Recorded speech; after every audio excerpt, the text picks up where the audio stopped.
Hello everyone, this is Al Red Sox Fan coming to you from Al Red Sox Fan YouTube station, and we are bringing you a What If Promotions special boxing Saturday night with Marvelous Marvin Hagler versus Carlos Monzon, a clash of great middleweight champions. And let's go to the analysis. Marvin Hagler has a record of 62 wins, 3 losses, 2 draws, 52 via the stoppage. Carlos Monzon from Argentina, 87 wins, 3 losses, 9 draws, 59 via the stoppage. Hagler has 2 draws, if I failed to say that. Both were middleweight champions. And there was talk that Monzon did not want to fight a young Marvin Hagler, but we shall find out how that fight would have went. Both fighters are fighting in their prime for this simulation brought to you by Title Bout Championship Boxing. Hagler can fight as a boxer or a slugger. He has a control factor of 11 versus a boxer and a control factor of a 12 versus a slugger. For Monzon, same with him. He can fight as a boxer or a slugger. He has a control factor of a 12 versus a boxer and a control factor of a 13 versus a slugger. This should be one heck of a matchup here. Let's see the training. Hagler has the tremendous advantage in punching power, 76% to 30%. Endurance, both are equally well-fit fighters. Defense, Monzon is a superior defensive fighter than Hagler, but Hagler is no schlub on defense either. It's just Monzon is a very cautious fighter first. Hand speed, a slight edge to Monzon, and tactical skills, how well a fighter sticks with their game plan, that's tactical skills. Monzon has a slight edge there also. So let's move on to the fight. Hagler's people tell us that they couldn't keep him out of the gym. That's not always a good thing. You can overtrain, you know. Hagler can fight, and we already went through that. There's been some concern from Monzon's camp that he might be overtrained for this bout. So both fighters have trained very hard for this super bout matchup.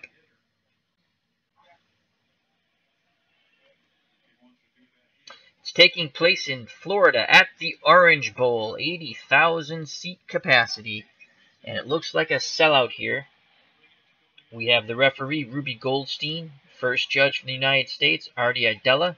The next judge, Rodolfo Hill from Colombia. And Stanley Christodoulou from South Africa.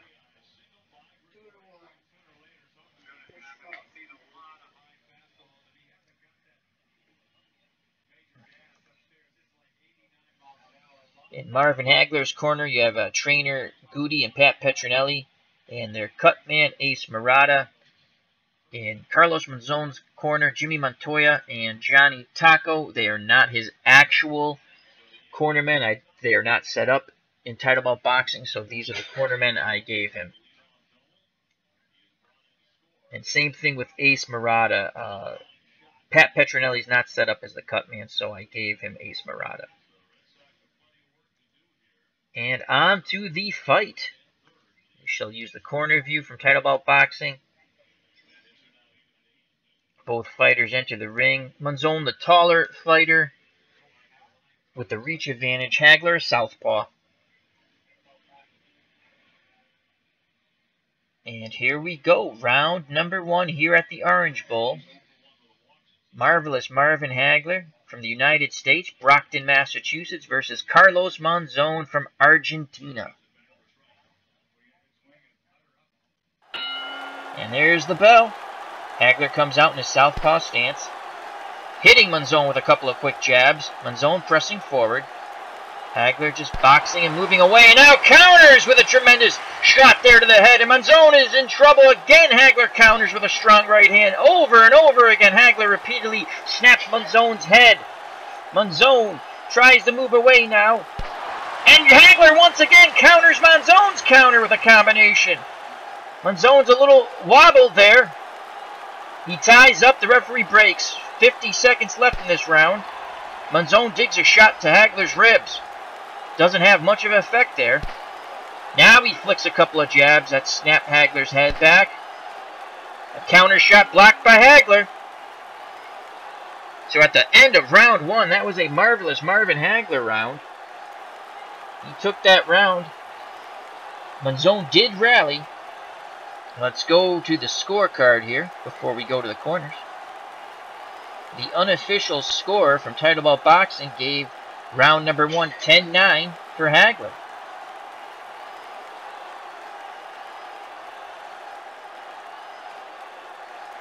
Let's go into the Hagler corner with Goody, Pat Petronelli, and Ace Murata.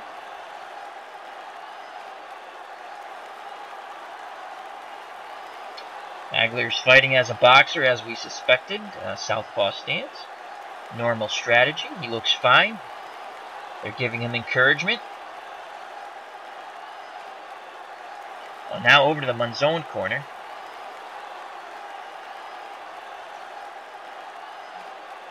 Again, Monzon fighting as a boxer. He pressed the fight early on in that round. He got caught many times. No abrasions, no swelling. Giving him some instructions. So we move on to round 2. Monzon looking to rebound here. And here's the bell. Round 2. Both fighters off the stool center of the ring. They move right to each other, circling. Monzon has Hagler pinned. Monzon is on his bicycle, moving away, throws a couple of punches, but misses. Hagler quickly counters out of his southpaw stance and lands 2 quick combinations to Monzon's head. They tie up, referee breaks them. Good defense there shown by Monzon, and he counters Hagler's punches, scoring with a straight right, and now a hook and an uppercut. So far, an even round here. Hagler misses with that straight left hand and is countered by Monzon. Monzon's punches fall short as Hagler's defense was quite good there. Both men working quite well on the outside. Now they tie up. Referee breaks them. 10 seconds to go in this round. It's been Monzon's slight round. That was a very close round. Monzon was slightly more active. Let's see how Title Bout unofficial score scored it. Let's go to the scorecard. He gave that a close round to Monzon. So he has it 1 round apiece, as do I. And in points, 19-19. We'll go to the Hagler corner. Again, nothing of any notice with swelling or abrasions.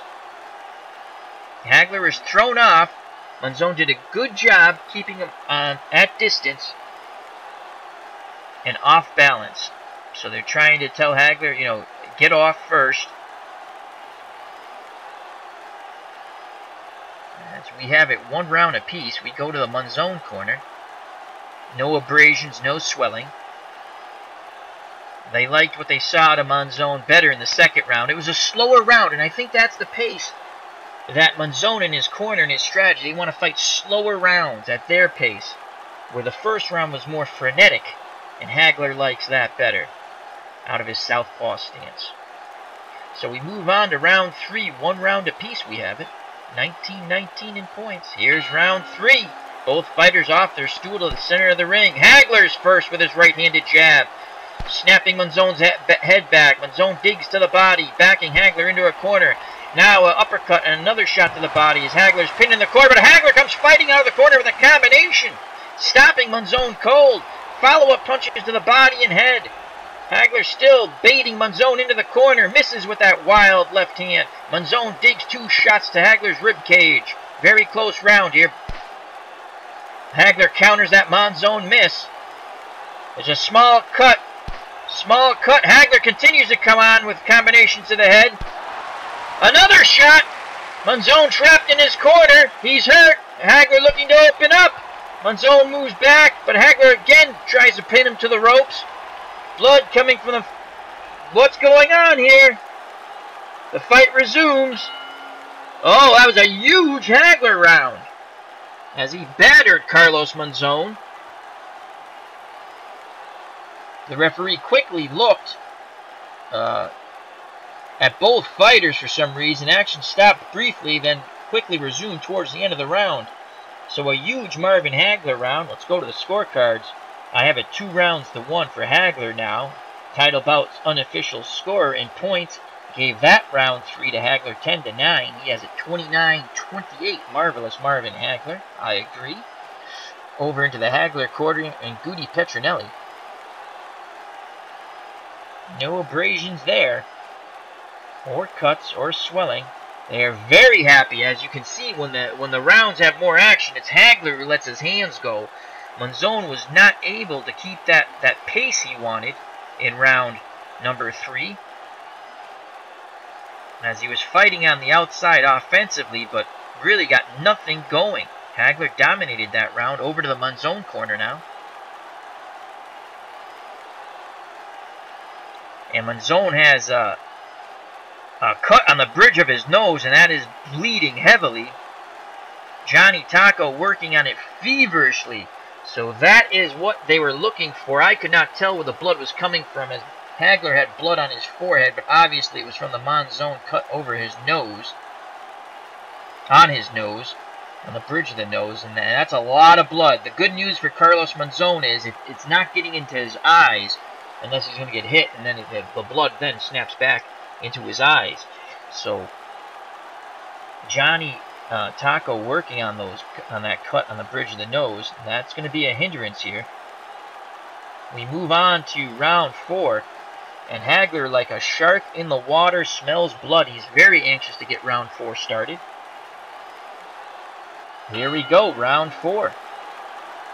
Both fighters off their stool. Hagler's first, and Monzon quickly ties him up. He does not want Hagler to work on the inside. Monzon misses with those countering shots. There's Hagler with a left-right combination. Monzon quickly comes back with a combination and backs Hagler up, and now digs 2 shots to the rib cage of Marvelous Marvin Hagler, and another combination to the head and body by Monzon, backing Hagler up once again. Hagler blocked those shots, but that one gets through. It's been Monzon early and often, and Monzon pouring it on now. Landing combinations to the head. Under a minute to go. Hagler's counter shots fall short, but that one didn't. Right hook out of the southpaw stance. More blood is coming from Monzon's nose. Again, under 15 seconds. Hagler comes back. That punch is blocked. Monzon counters. A very frenetic round in round number 4. That was a Carlos Monzon round, though he was rattled. And there is still blood coming from the bridge of the nose. Let's go to the title bout scorecard. It's all even up at 38 apiece. Round 3 went to Monzon, 10-9. This is purely unofficial. I have it 3 rounds apiece also. First to the Hagler corner. Let's see what Goody Petronelli has to say. Monzon was more aggressive in that round. He backed Hagler up, kept him at distance, landed his long shots. Hagler did get in there, but that was a Monzon round. No abrasions or marks on Hagler. They're rubbing Vaseline on his face. He looks good, giving him some last-minute instructions. I think they want him to work the body a little more. I think they want him to take the fight inside on the longer-armed Carlos Monzon. Let's see what goes on in the next round. Now over to the Monzon corner and see how that cut on the bridge of the nose is going. It's still, they're having a lot of trouble trying to control that in his corner. Still a lot of blood as they're putting the medication on that nose and the adrenaline to try to stop that cut, and they're applying pressure. You can see Monzon squinting his eyes as Johnny Taco is working on it.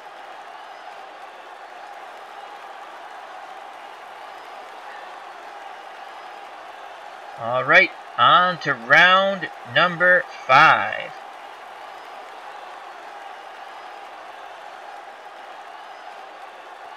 Round 5. Both fighters off their stools, center of the ring. Who will be first? It's Hagler first, digging to the body with that straight left. And now a right hook out of the southpaw stance.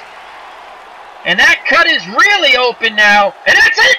That is it! Hagler has TKO'd Carlos Monzon. The referee, Ruby Goldstein, steps in as blood is all over the place.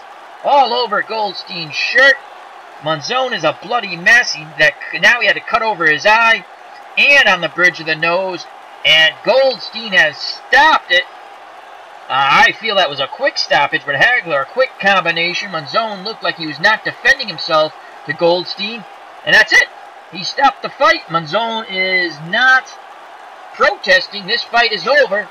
Marvelous Marvin Hagler on a 5th round TKO defeats Carlos Monzon here at the Orange Bowl.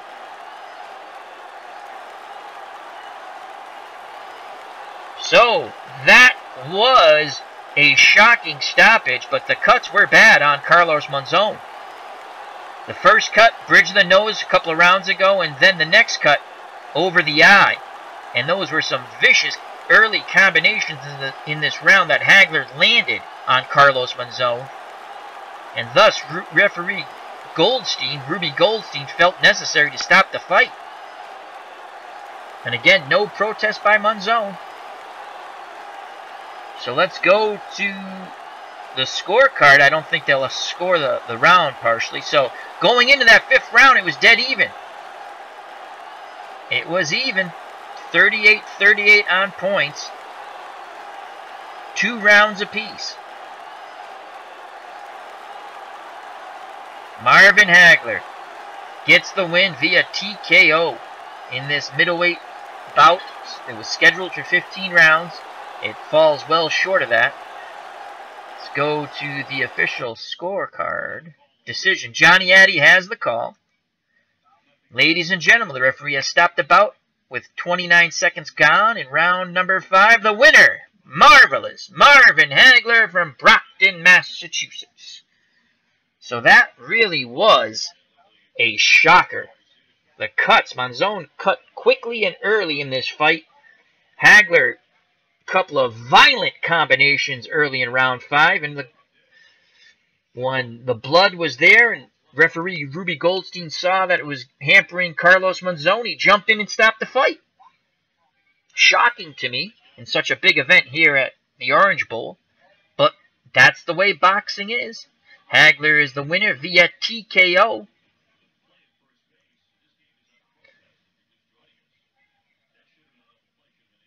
Let's go to punch stats. Let's update records. So Hagler now goes to 63 wins, 3 losses, 2 draws, 53 by stoppage. Monzon falls to 87 wins, 4 losses, 9 draws, and 59 stoppages. Let's go to the punches.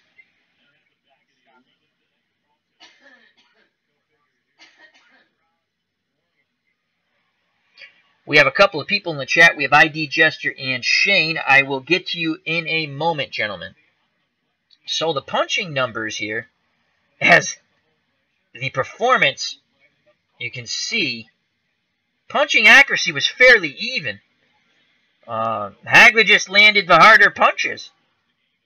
He busted Monzon up, thus the stoppage of the fight early in round 5 due to the cut on the bridge of the nose and then the cut over the eye. So we had jabs. Hagler landed 22 compared to Monzon's. You can see at 17. Very hooks. The power punching was hooks and crosses. Hagler was much more active, as Monzon was more of a cautious fighter, trying to work behind his jab. Hagler 25 hooks, 26 crosses, combinations 25. Where you had Monzon 14, 19, and 17. So Hagler was throwing punches and bunches when he had the opportunity. Uppercuts, more power punches. Monzon did try to throw a lot of uppercuts in there to try to keep Hagler away from him when he got on the inside. Hagler landed 114 punches in under 5 rounds as he just totally opened up. Monzon was also active, 86 punches. Punches landed per round. Hagler won that. Approximately 23 punches Hagler landed per round. Monzon, 17 punches missed. Again, Hagler threw 212, Monzon 158. So I think that those stats there were some of the factors why Ruby Goldstein stepped in the fight, because once the blood started to flow, Carlos Monzon just basically stopped punching, but it was quite early. So I was shocked that that Goldstein, an excellent referee who refereed many excellent championship bouts in the 50s, jumped in and stopped it. So can't argue with that. Punches thrown. Hagler threw 326 punches. My God. And Monzon was also active, 244. So a lot of punches thrown early in a very early stoppage of this fight. But as you can see, Hagler landed definitely the harder punches and busted Monzon up. So that was a middleweight fight that I actually thought was going to go quite longer, and it didn't. But that's the joy of title bout boxing. Again, it's a simulation. It's for fun. It's not scientifically proven, nor any simulation is scientifically proven, as these fighters actually did not fight. Again, Monzon, in my opinion, wanted nothing to do with Marvin Hagler, as he was coming to the end of his career and Hagler was just hitting his peak. These two fighters were pitted against each other in their primes. So let's go to finish, and we go back to the title bout boxing screen.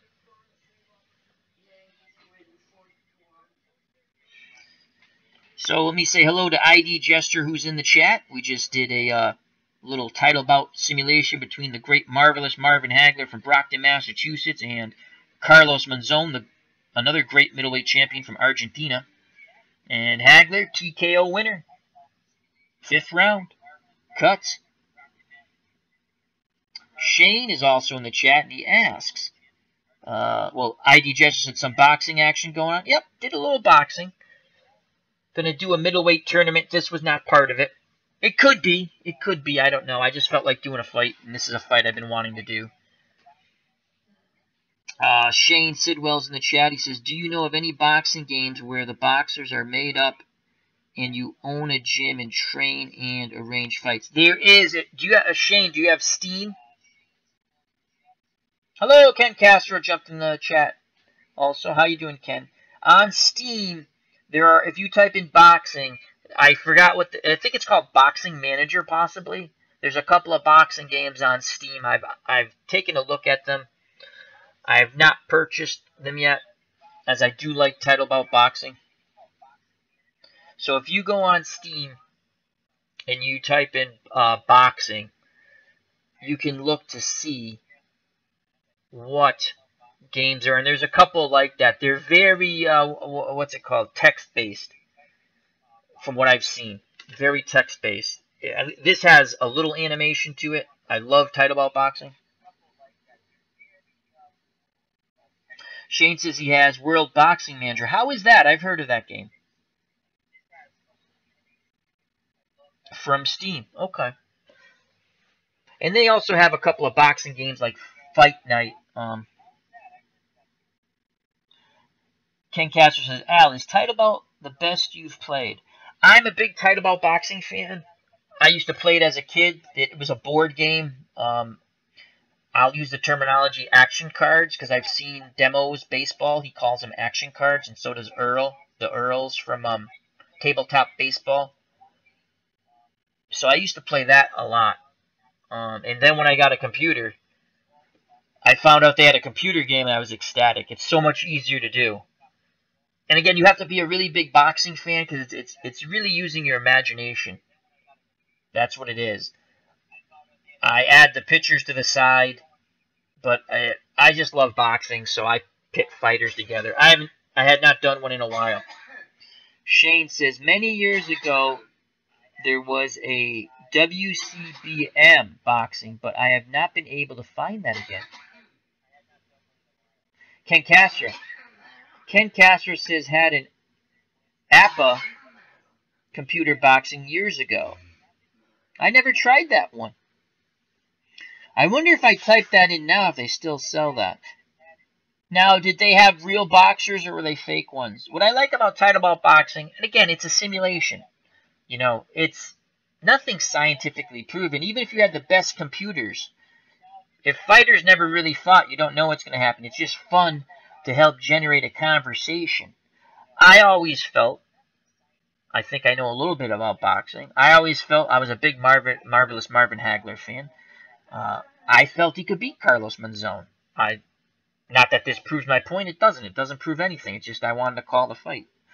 I've watched fights on YouTube of Carlos Monzon. That's the beauty of YouTube. You can go look and make your own call or see how you think a fighter would do against another fighter. That's why boxing's, to me, one of the best sports. That's one of the few sports you can compare pugilists from different eras against one another. Ken Castro says, Hagler and I share the same birthday. Very cool, very cool. He lives in Italy now. He made a bunch of spaghetti western type movies. Not westerns, but action movies. He became like an action hero. I remember, now Ken, he fought a few times in Worcester, obviously. He fought Tony Simpson in the early 80s in a blizzard. And my two uncles and their friends had tickets, and they went to go see it. We went over to my uncle's house, who had HBO at the time, and we watched it. And this is a time in boxing when the fights weren't always on Saturdays. I mean, this was in the middle of the week. And so we go over to my uncle's house in a snowstorm so we can watch the fight, and they're in Worcester. He hit Tony Simpson so hard in the chest. Tony Simpson was an English middleweight, a solid fighter. I thought the guy was gonna have a heart attack. Like, he hit him so hard, like just under, like in the under the chest, in the it was a Bob Fitzsimmons punch. I can't think of in the solar plexus. Like, he just, oh man, he just doubled him over. Ken Castro says, I played a bit of dice boxing a few years ago. Oh, what was the game? The fight was at the Centrum, the Worcester Centrum, I think it was called. He fought a few times at the Centrum. I think he also fought. I think he fought Wilfred Scipion there too.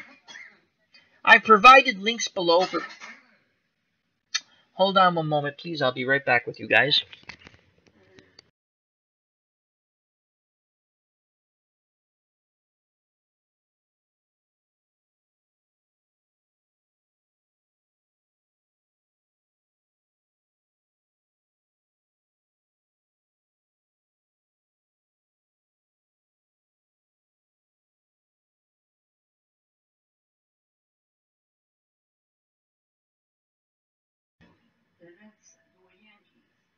Can't be 4-0, right? Yeah. 4-1. 4-1. All right, I'm back. Just had a quick conversation.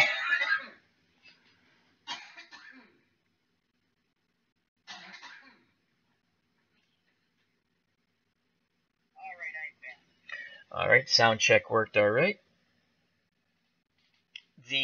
Where we go? Yeah, so that was at the Worcester Centrum, I believe it was called. I also think he fought Wilfred Scipion. I provided links on the page to Hagler and Monzon's records from boxrec.com, and if you're a boxing fan or sports fan, very similar to Baseball Reference.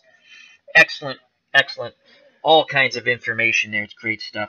So, summing up, Hagler TKOs Monzon in 5 due to cuts, but it was pretty good back and forth.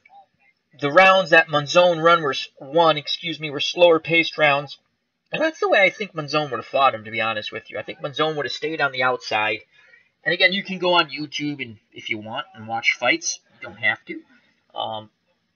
He stayed at distance, and he was a very cautious fighter. If he hit you and hurt you, he could take you out. He had good solid punch. Hagler was much more of a destroyer. Hagler was a beautiful fighter. Could switch between southpaw and orthodox. Just absolutely wonderful. Ken Castro says, Al, I was in your earlier chat about boxing, but have nothing to contribute on the male side. The reason I was the New England writer for Women's Boxing Network for some 14 years. Oh, cool. Ken Castro, only know women's boxing, LOL. See my work on WBA.com. WBAN.com. Let me write that down. I shall. Well, boxing's pretty much the same for women and men. You try to beat the bejesus out of the other person. Some do it more scientifically. Some do it more brutally. WBAN.com.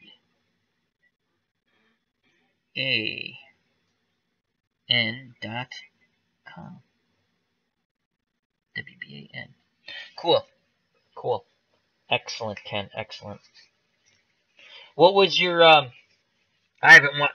Women's boxing took off for a little bit when they had Christy Martin and Muhammad Ali's daughter, and what was that? Riker, I think, was her name. She was from like the Netherlands, I think. She was a kickboxer. Kent has covered a few cards at the Castle in Boston. How much? How many? What is the seat venue there? Is that like the old in Philadelphia, the Blue Horizon, like about 500 seats, 300 seats? USA used to have boxing once a week, and it was I used to love when they had it from the Blue Horizon because you knew it was going to be a good fight card, even if you didn't know who the fighters were. I mean, the 3 fights they show you were going to be good fight cards because the Blue Horizon fans in Philadelphia, you better put on a good fight. And it doesn't mean that you had to stand toe to toe, but you better fight. You better either show really good skill and throw punches, or stand toe to toe. Philadelphia fight fans are very, very knowledgeable, and I used to love the USA Weekly fights. And it stinks because they had good ratings for cable, and the new people. This is years ago when they took it. They had Sean O'Grady and oh God, who was the other guy with him? Al Albert, I think. I think it was Al Albert. That was a good. That was a good team. I used to like that. I always thought they put on better shows than ESPN did for a while. The thing with USA Boxing, they didn't have one promoter, so they could pick and choose the best. Ken Castro says, love Sean O'Grady, the bubblegum kid. He used to come into the ring chewing bubblegum to try to tighten his jaw. There's a fight, and I've not found it on YouTube. It's Sean O'Grady versus Hilmer Kente. When Sean O'Grady won the WBC title? It was a lightweight title, WBC or WBA, and that was a war. He had lost. He went to England and he lost to the who was the English fighter? Well, he lost in his first title bid, and then he beat Hilmer Kente out of the Kronk Gym. Ken Castro, my dad and I watched USA on Tuesday nights they had Tuesday night fights. They moved them to Thursday. Went back to Tuesday. Would have an occasional Saturday special. I mean, they had fights. I remember watching Calvin Grove, who was a featherweight, versus Jorge Paez, who was like the clown prince of boxing, and they fought in a Mexican bull ring. I think it was in Mexicali. That was 15 rounds still then, and that was such a brutal fight. Jorge Paez came back and stopped him and knocked him out. That was I loved USA Fight Night on USA. It was really fun. ESPN had good fight cards, but they were at the time. I think they were top ranked as they are now, or were. And so they were Bob Arum promotions. And when you have one promoter, you're not really getting the best fights. He wants his fighters to win. I get that, but I like the USA fight. And then there was a channel, I don't know if anyone remembers this channel, FNN Score, which turned into NBC bought them out. It's one of their cable stations. Might have even became their sports network later, now. But FNN Score years ago, it was business during the day, and then it went to sports after 6 o'clock at night, and they did a trivia show, and they'd have a lot of college basketball, college football, but they had a ton of boxing from California and Europe, and I got to see fighters that I only read about in magazines at the time, and that was just awesome. I loved FNN Score. I mean, I got to see, you read about European fighters, and if it's an American reporter, they kind of have a slant on it. Then you see the guy fight, and you're like, wow, the guy can fight. What are they talking about? Not all of them, but some of them, But yeah, they had a lot of West Coast fights. So, well, hope everyone's doing well out there. Once again, Hagler defeats Monzon, TKO 5. It was quick. I didn't think it was I was prepared for the 15 rounds. I thought Hagler by late round stoppage, but I'm probably going to come back in a bit with a little baseball, maybe. I don't know. I enjoy doing this stuff. Earlier on, I jumped on. I talked a little Mayweather-McGregor. The spectacle of it, I find it fascinating. It's like a 3-ring circus. The fight probably won't be as good, but Mayweather should win a points decision. The intriguing part about that before I leave is I went back and I looked. I don't watch much MMA or UFC. I do know who Conor McGregor is. I've watched his stuff on YouTube and occasionally at a friend's house. But I went back. I just looked at some highlights and some fights, but I just looked at the striking, meaning his punching. And the one thing I will say is he hits really hard. And the only thing I can judge it on are his UFC fights. He hits people, they do funny things. That being said, I don't think his technique is obviously good enough to defeat Mayweather. But Mayweather's been out of the ring. It's going to be almost 2 years. Last fight was in 2015 in September against Berto. I mean, Mayweather wouldn't take the fight unless he thought he could win. And plus, it's a boatload of money. And people, and again, I'm going to cut this stream off in a couple of minutes, 5 minutes probably. And let me jump to the chat real quick. Ken Castro says, some of those lines from McGregor are freaking hilarious. Yeah, they are. I mean, again, they're not for the faint of heart, those press conferences. I've watched 3 of them. I've not watched the one in London yet. I'm sure I can find it on YouTube. I've seen highlights. I want to watch the whole thing. I do enjoy them. Some of the language is colorful, so it's not for everyone. Some of the things said are raunchy, not for everyone. But promoting-wise, it is freaking hilarious. And I don't even think McGregor he's almost...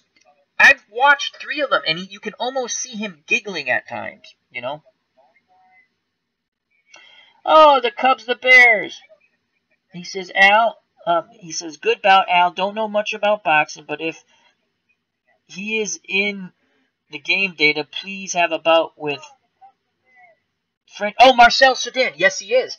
I have almost all the old fighters. This game is so wonderful. They don't make it anymore. I actually emailed this company because I actually have this game also on my Kindle when I have trouble sleeping. Unfortunately, sometimes I have trouble sleeping with insomnia. I play simulated boxing matches. So I had it on my Kindle and it wouldn't work. And I actually emailed the company at the time, and they were actually very polite, and they came back to me and they found a fix for it. And I was happy about that. I have it on my computer, obviously. And I asked them, when are they coming back? They were supposed to come back with a game in 2015, an updated version. And by updated version, it's basically the same game, but it's fallen apart. I tried to check, I think it was earlier this year, to see where it stood, but the person who had the game got sick or something, and I don't think there's going to be another title about boxing. They still update it, though.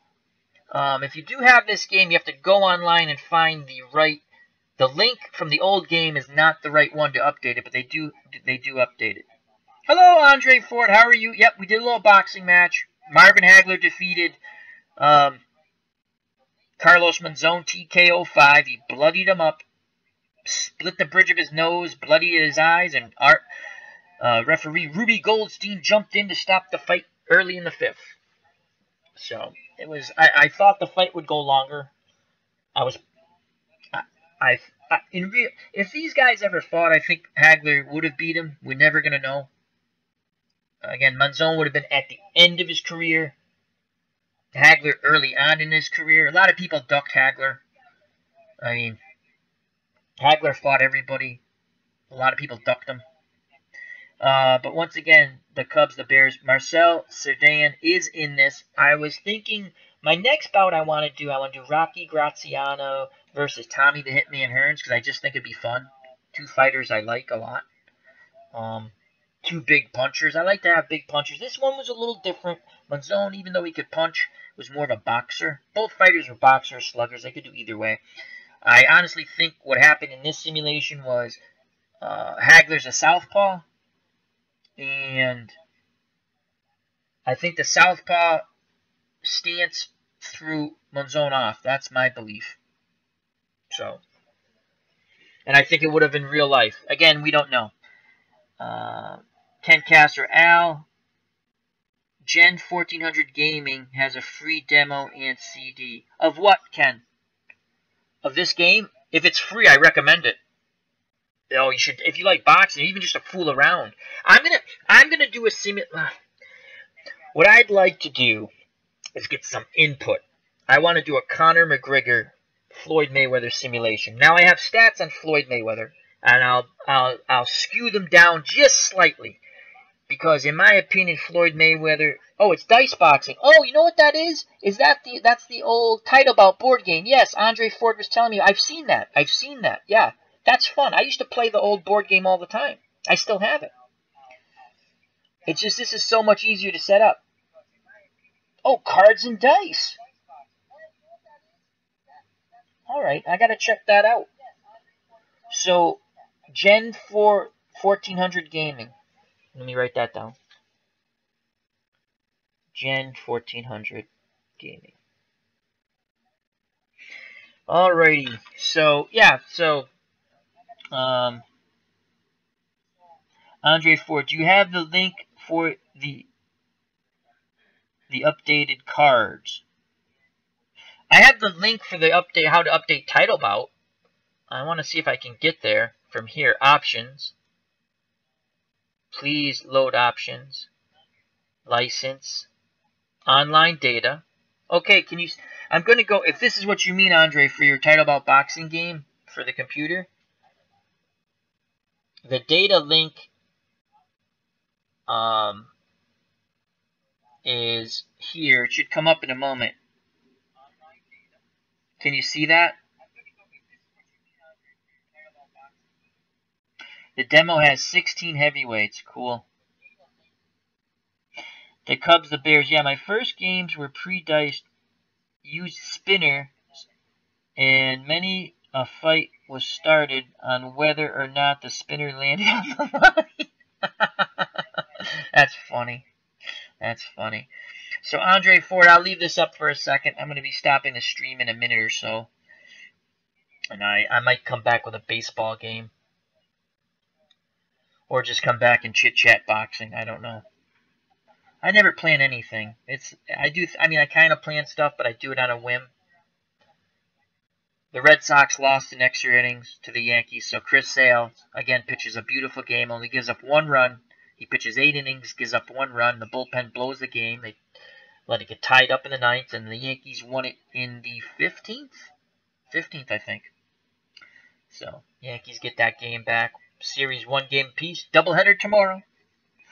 We shall see. Alrighty, gentlemen. So, I've left that's the link if you're talking about the title bout boxing game. That's the new link right there to update. I believe that's it. Let's go game options. I have one of these games where I just played like over and over, like fighters have 100 wins and stuff like that. I just kept playing because I don't have... No one retires in my games. I just play them at their prime. And I had come up with a way where I'd set up these little mini quick tournaments to see who would fight for the heavyweight title, whoever was champ. It was pretty fun. I don't think I can show you because it would shut the game down. I don't know how to... I'd have to go out and come back in, but... Anyhow, hope everyone's doing well. Thank you for joining me. We're going to be on 45 minutes, and people are going to be like, hey, what the heck, Al, Red Sox fan? But I don't care. It's always good to chat with you guys. Much health and happiness. Thank you very much for taking time out of your life to spend some time with me. I greatly appreciate it. I'll probably be back in a little bit. Might do a baseball game. I'm thinking about doing a Digital Diamond baseball game. Not a Red Sox or anything like that, or not the World Series 67. They have greatest teams. I think I might do the 98 Yankees versus the 65 Dodgers just because I love the pitching matchup. And the Dodgers can't score to save their life, so it'd be interesting. Or I might do a 1906, 19-something Cubs versus the 46 Red Sox. I already played game 1 of that series. Red Sox won. Sorry, the Cubs, the Bears. So, I also will be doing, probably sometime in August or a little sooner, I have Action PC football for professional and college. I'm going to be playing some of those games. And if you enjoy long streams, those games are long. There's no way to play them quick, not the way I play them. Even when people let the computer call the defense, they're still long games. But they're enjoyable, really a lot of fun. I think action PC football, to me, is the best around. I've never played the Stratomatic. I mean, when I was a kid, I played Stratomatic, the football game. I also played, do you guys remember there was a Fran Tarkenton board football game? It was actually called Fran Tarkenton Football. That was pretty, I actually still have that. That was pretty cool. And it rated each play the way a team would run the play. So it didn't really rate the players. It rated how well the team would run a play. So if a team, say, ran a trap play, how well did they run that trap play? It didn't matter who was in there. I mean, my brother and I think there was a rule if someone got injured or you had to bring a backup player in, but we always just played. We were younger, so we always just played it with whatever, you put the second stringer in, they still ran the play the same way. But that was a fun game. I like that one. Fran Tarkenton football. I played Stratomatic with my friends, football. But on the computer, I've only played 2. I played Football Mogul, which is okay, Action PC football I like a lot.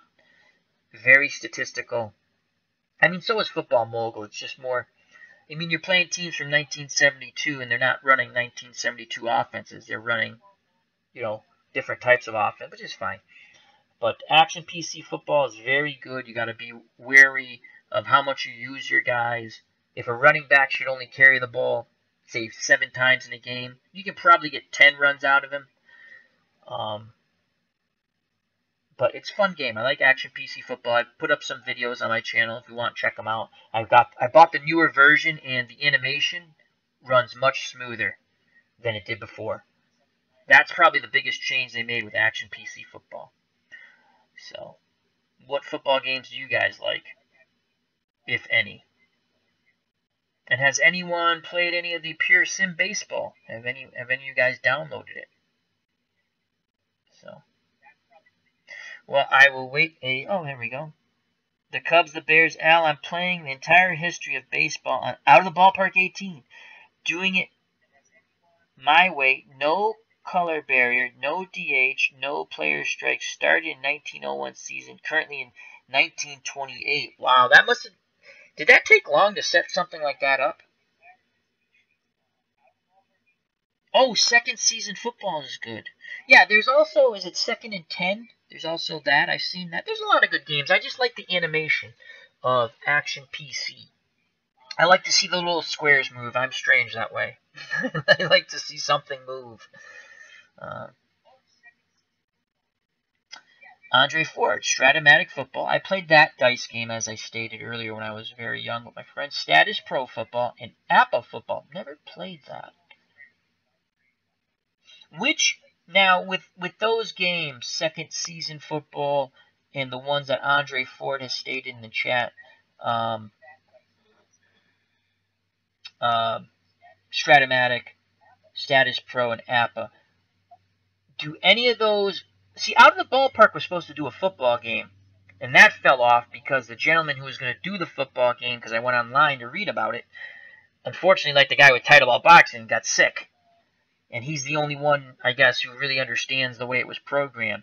And I always would wonder, it would be really, really cool if Out of the Ballpark did something like they do with baseball with football. Because you get all the seasons. You don't have to buy them. With a lot of these, I've noticed, in the Cubs, the Bears says about his entire history baseball using Out of the Park 18. It took him 10 minutes to set up. Cool. So did you make everyone a free agent? Is that how you did that? But I think it would have been really interesting if Out of the Ballpark could have pulled it off. They said their first game would have probably just been the initial season. There wouldn't have been historical seasons. And then once they had gotten that down, they would have added historical seasons. Where I have to buy historical seasons. Now, because I love football and baseball and pretty much all sport, I spend a good deal of money on Action PC games. But I wait till they go on sale. So, because you have to buy seasons. And I buy decades when they go on sale. So, and like I looked at Stratomatic Baseball. I wanted to get one more dice baseball game. I'm happy with Digital Diamond.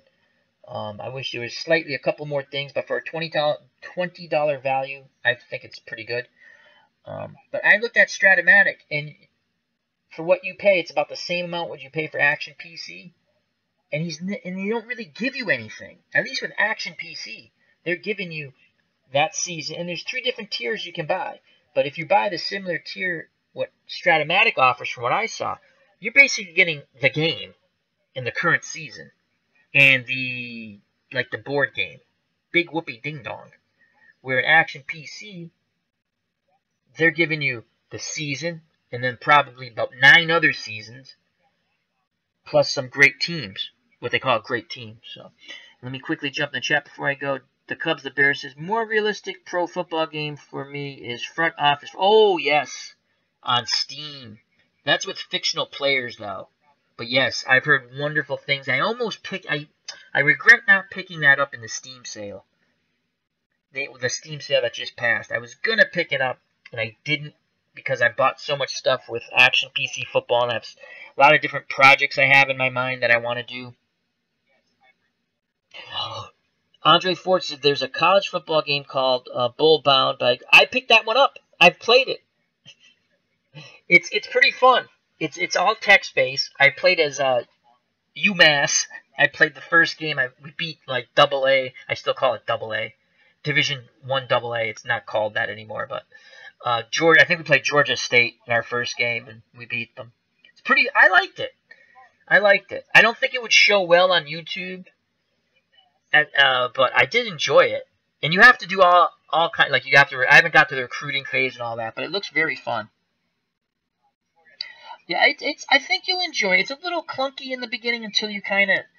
I just wanted to play a game, and then actually once you set it up, you can play any game you want. Like I could have played on whatever day UMass was playing Georgia State. I could have played if like say if Michigan was playing someone, I could have played Michigan. Pick a team. I didn't. I just played the UMass game. I'm going to get annihilated, but, you know me, I like to play bad teams. I'm from Massachusetts, so I'm playing UMass. Yeah, if you picked it up, Andre, try it. Again, in the beginning, I was a little frustrated. I actually shut the game off because I got aggravated. I just wanted to play a game. But then I actually went online. I found something on YouTube. I just wanted to watch, like a walkthrough how to start the game. And it was just me not clicking the right thing. You can just quickly click through. I really didn't. I said yes, yes, yes. Like just let the computer do it. Because I just wanted to play a game. So the Cubs, the Bears says FOF7 real pro players, not fictional. Oh, really? I did not know that. Front Office 7 real pro players, not fictional. Oh, wow. I'm definitely going to have to pick that up.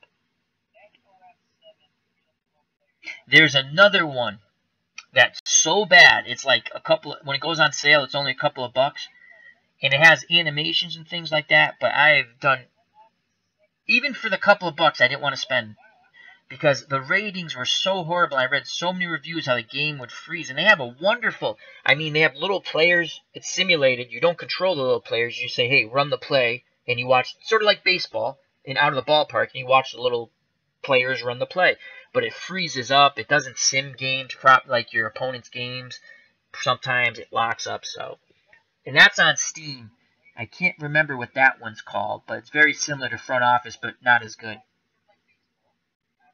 Oh, Front Office always used real players. What was I thinking then? Why did I think they used... Oh, maybe because the people I watched play went way out. Maybe they're playing... Can you play with fictional players? Maybe that's what they were doing. I just assumed it was fictional. Oh, I'm going to have to check that out. Yeah. Cool. Ken Castro says, ha ha ha, UMass covered them as well back in the day. Always against the very bad URI clubs.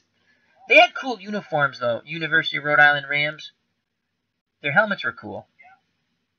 That was 1AA, right? I still call it 1AA, those teams. It's not called that anymore. UMass should have went big time. Not that they were big time, but they had went to one. They had won the 1AA championship they went 2 out of 3 years and they won one. And they had Whipple, the gentleman who's the coach now, was coaching them then, I believe.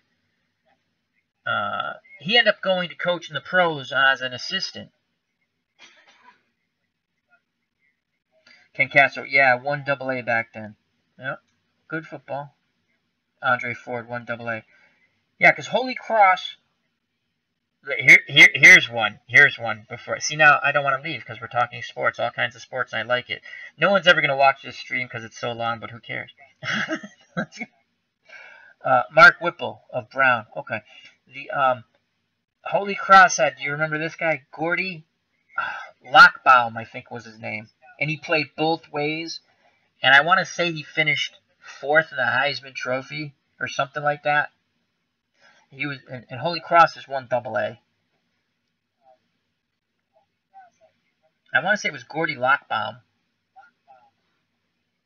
He played both ways. He's a pretty good player.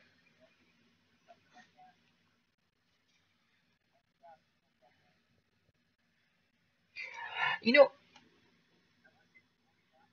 Ken Castro, hell yes, Gordy is a legend of Worcester. He was a good player. I mean, people knock him because he went to Holy Cross, but I mean, if he went anywhere, he could have played.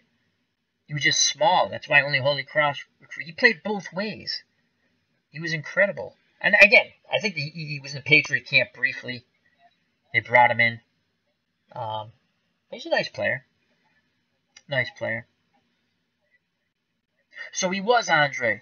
He was a Heisman candidate. I mean, there's a lot of, at the time. I remember you'd see every once in a while one of these AA players get to the pros, and you wondered how many else. I mean, again, obviously not many. I mean, but sometimes you don't catch a break. And I'm not talking about Gordy Lockbaum. He had his chance. He didn't make it. But it was fun to watch him. I remember he'd be on the local TV. You could watch once we got cable, you could watch Holy Cross because he was so good. One of those local cable. It might have even been Nesson might have showed, when Nesson first started out, might have showed Holy Cross games.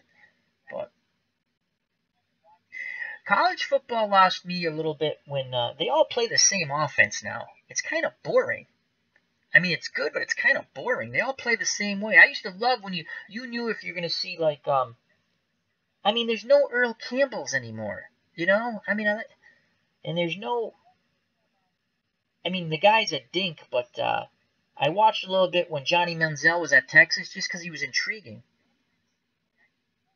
Ed Marinero, Cornell, yeah. He went on to play for the Vikings and the Jets. And what else? What TV show was Ed Marinero in? Oh, this is a great trivia question. It was one of my favorite TV shows. It was a police show. That's a good. Andre Ford brings out Ed Marinero. Cornell. He was in that. He finish what, third in the Heisman or something like that? That's right. The Cubs, the Bears, Hill Street Blues. Joe Flacco, 1AA. Oh, Delaware. That's right. That's one. What do they call that now? They don't call it 1AA. What do they call that, Ken? I still call it 1AA. They call it championship or something, or. It was Andre Ford. It was Hill Street Blues. It was Hill Street Blues. Yeah. I love that show. I used to like, oh God, who was that? It was a white detective and a black detective, and they were the funny, and they were undercover. LaRue and somebody, I don't know, but they were always like on the edge of stuff. I liked them. Renko. Oh, you know who else was on that? Who else was an athlete? He played basketball at UCLA. Was a very good college basketball player. I can see him. I can't think of his name. So he also was an athlete who was on Hill Street Blues. I can see him. I can see him. Oh, it's going to drive me nuts. Someone's got to figure that out. Marinero played Officer Joe Coffey, my favorite TV show of all time. The Bears, the Cubs. Who was the basketball player from UCLA who was on there too? He was Renko's partner, Hill and Renko. He played Hill. I mean, I guess I could go online and look that up. I can see him. He played for UCLA.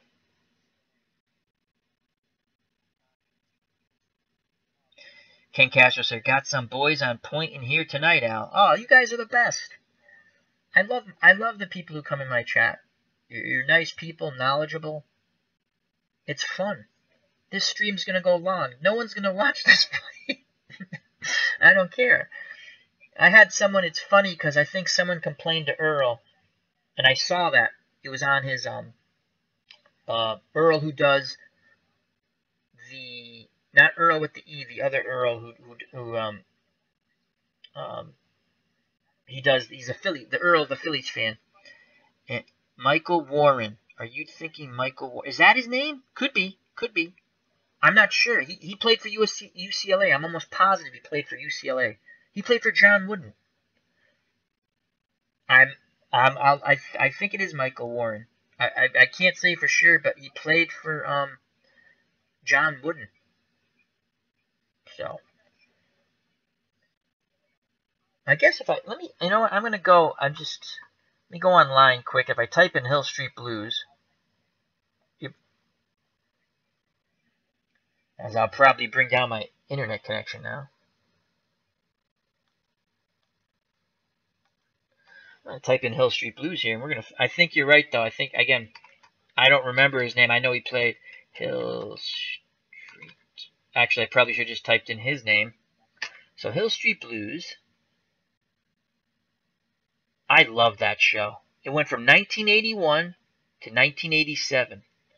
And then the spin-off was what? The spin-off for Hill Street Blues was NYPD Blue, but I didn't like that show.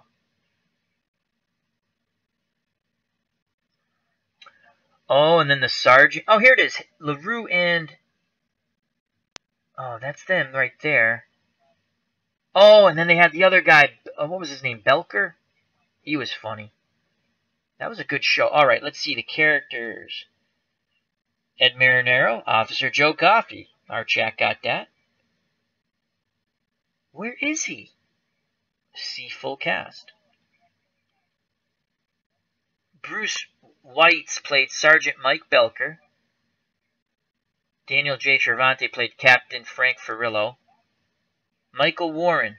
Bobby Hill. Yes, it is Michael Warren. Thank you very much. The Cubs, the Bears. It was, Ken. That really was a BS move by people. I never usually comment because I'm in the chat, so I comment there. But I actually said, keep up. I like what you do. Don't worry about. I mean, if you don't like, again, if you don't want to be part of a stream, or that's someone just trolling. But whatever, So, like later on, I'll put in the chat. In the comments saying the stream ran long. The fight is only 15 minutes in the beginning, and then I talked with the great people in my chat about all kinds of things. So, but, yeah. Who was, what was the SWAT guy's name? I got it right here, but I don't see him. Joe Spano was Lieutenant Henry Goldblum. That's it. It was these guys, LaRue and Washington. I like them. And that was Tareen... I can't pronounce his name. Blacqu. Balcu played Neil Washington, and Kyle Martin played Officer J.D. LaRue. Betty Thomas. Oh, she was Sergeant Lucy Bates. Yeah. Charles had Officer Andrew Renko. Oh, you know what other show I used to love? I used to love CB. I think it was on CBS. It was basketball. It was Ken Howard. White Shadow. I used to love the White Shadow. I love that show. It reminded me of the high school I went to. That was a pretty fun show. George Weiner. Who was he? Was he the... Oh, Michael Conrad played Sergeant Philip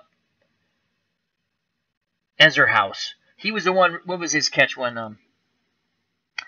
Yeah, the great... Oh, I love the White Shadow. I went to a high school in the Springfield, Mass area. My whole family, my brother and sister, we all went there, and that was very... very similar uh, with that high school.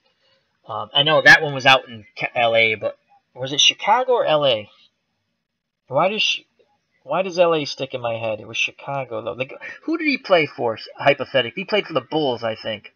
I mean, on the show. So maybe it was Chicago. Kyle Martin died early. Betty Thomas became a director. Daniel J. Durante revealed he was gay. Well, this is all interesting information that the Cubs, the Bears, has shared with us regarding Hill Street Blues. That was a good show. I love that show. It was Chicago. Thank you, Andre. Yeah, I liked Classic ESPN Classic or Classic Sports before it became ESPN Classic used to show that. I used to love watching the reruns. Loved it. Yep, ended with the injury because they used to show that in the beginning, like he popped his knee or something. Ken Howard. That was a fun show. I think the principal on the show knew him, and that's how they brought him in to get to coach basketball or something like that. That was a good show. I never got into like Friday Night Lights and stuff like that. I know that's like a sports show, but that one didn't do anything for me. So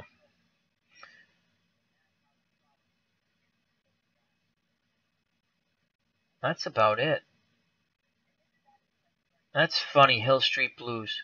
I haven't thought about that show in years. That was a real. I'm just looking at the now Michael Conrad, who played the sergeant, who did pass away in real life. I think while the show was on, um, he was in one of my favorite football movies, the original Longest Yard, which was awesome. Andre Ford, ESPN Classic. I watched the '83 NC State Championship all the time. Oh, that with Jim Valvano, yeah. Against Houston was called. Were they called the Phi Slamma Jamma? They had Clyde Drexler and Akeem Olajuwon on that team. Am I remembering the Houston Cougar team correctly? They were huge favorites over NC State. Huge favorites. That was a huge upset. The Bears, the Cubs says we are discussing two of my favorite TV shows of all time. So I want to make sure I understand this. The Bears, the Cubs, Hill Street Blues, and the White Shadow, because I love those shows. And Andre Ford says, "Yep, yep." That was yeah. Where I come from, the area of Massachusetts. Vinny Del Negro grew up in this area. He played for Jim Valvano and NC State. He actually lived like 2 streets away. My brother and him are good friends. But yeah, it stinks because when Vinny went there, Vinny went on to play in the NBA, and he coached in Chicago, and then he coached for the Clippers. Vinny's kind of a tough fella. He's a nice guy, very charitable man. But he's a no-nonsense kind of guy, and I don't think he gets along with the players of today. Let's just say that. Uh, I think my favorite story about him was when him and John Paxson almost got into a fist fight. Paxson being I think the GM at the time for the Bulls. And I kept thinking Vinny would kill him in a fight. Vinny would have killed him in a fight. Um, but Andre Ford says, I went to school and played against a lot of those NC State players. Very cool. Very cool, Andre. Went to junior high with Derek Wittenberg. Played against Sidney Lowe and Thurl Bailey in high school. Those are some talented players there. Was it Wittenberg who slammed the ball home on the missed shot? Or the infamous, yeah, it was a pass? The Bears, the Cubs says, I played high school ball in Chicago back in the day, but I was not the White Shadow. You know what? I played in high school. I played baseball and football, and I enjoyed it. Had fun. Good camaraderie with a lot of nice people of all. Again, the high school I went to, was very much like the White Shadow. So, but you learn. It's very funny to me how people can't get along with one another. I'm not saying you have to love everyone you meet. You're gonna have differences and stuff, but uh, I enjoyed my time where I went to high school. Baseball and football, a lot of fun. No, Lorenzo Charles. Okay, okay. The Cubs, the Bears says Andre. Cool. Yeah, Andre. What position did you play in basketball? Okay, so it was Lorenzo Charles had the slam. It was Wittenberg's shot that was short. That was a great game, and Jim Valvano had said he changed his. I mean everyone changes their. Oh, he played guard. Excellent. Point or point or shooting. So yeah, that was a really that one was a good one. Um, Bird and Magic in '79. Though the game really wasn't close, but the hype was. Bird only scored 19 points, and Magic was just outstanding. Um, Magic's one of the best basketball players of all time. I mean, basketball fans know that, but I think he's forgotten. And I don't mean that like he's forgotten, but I mean, I watched Magic again. I was a Celtics Knicks fan. I know that sounds strange, but I like Bernard King. I always liked Bernard King. It sucked him when he blew his knee out. Never was the same. Um, because Bernard King went to Southern school. He went to Tennessee. And Georgetown, UNC, that was good. That was a good one. Yeah. Villanova and was it Georgetown they beat? I think it was Georgetown. That was good. Um, what was the one a couple years back? Was it last year or the year before? That was a good one too. I like the tournament. I still watch a little bit of that. I like the NCAA tournament. Again, I live in Massachusetts, but when when Calipari was here and he built up the program, and they would play Temple with Don Chaney as coach. Was it Don Chaney or Dick Cheney? No, Don Chaney. Dick Cheney is the a-hole. Um, the those were must see TV. Those were must see TV when UMass played Temple. Brutally physical games, and the press conferences were wow. Yep, Villanova shot unbelievable in that game. John Chaney, thank you, thank you. And he, I'm trying to think, did he play for the Celtics? Chaney, did he not? Or am I getting that mixed up with a different Chaney? I think he played for the Celtics. Yeah, that Villanova team had a kid named Jensen. They had Ed Pickney, and they had the point guard. I can see him. I'm horrible with names. Ed Pickney, Jensen. No, that was Don Chaney. Okay, that's why I got it mixed up. Okay, thank you, Andre Ford. Man, what was that guy? Anyway, yeah, that was a good one. Um, yeah, college basketball. I, and like with college football, I think when everyone moved around and all the conferences changed, it kind of took away from the natural matchups for me.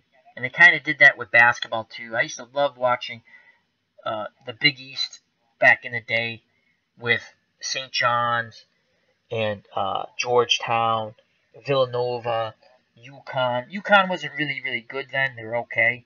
But those were physically brutal, good games. Very physical, you know. McLean, yes, that's it. Thank you. Yeah, they were. And then the Atlantic 10 is not even the Atlantic 10 anymore because of the way teams move, and the Big East really doesn't exist. And that was what a fun league that was for basketball. The Big East tournament was unbelievable. Yep, Big East of the '80s, the Beasts. No one wanted to be, and they played the most physical brand of basketball in college at that time, and I just loved it. I mean, just look at the NBA. Yeah, they're all great players, but I don't like that. You can't even play defense in the NBA. If you touch anybody, it's a foul. I mean, I remember Charles Barkley used to be able to put two hands on people. He used to, you could put that like that hip check, that hand check. You can't do that. Um, and offense, offense, offense. Man, good teams in the '80s scored a ton of points.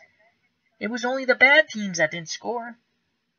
I liked the way the game was played then.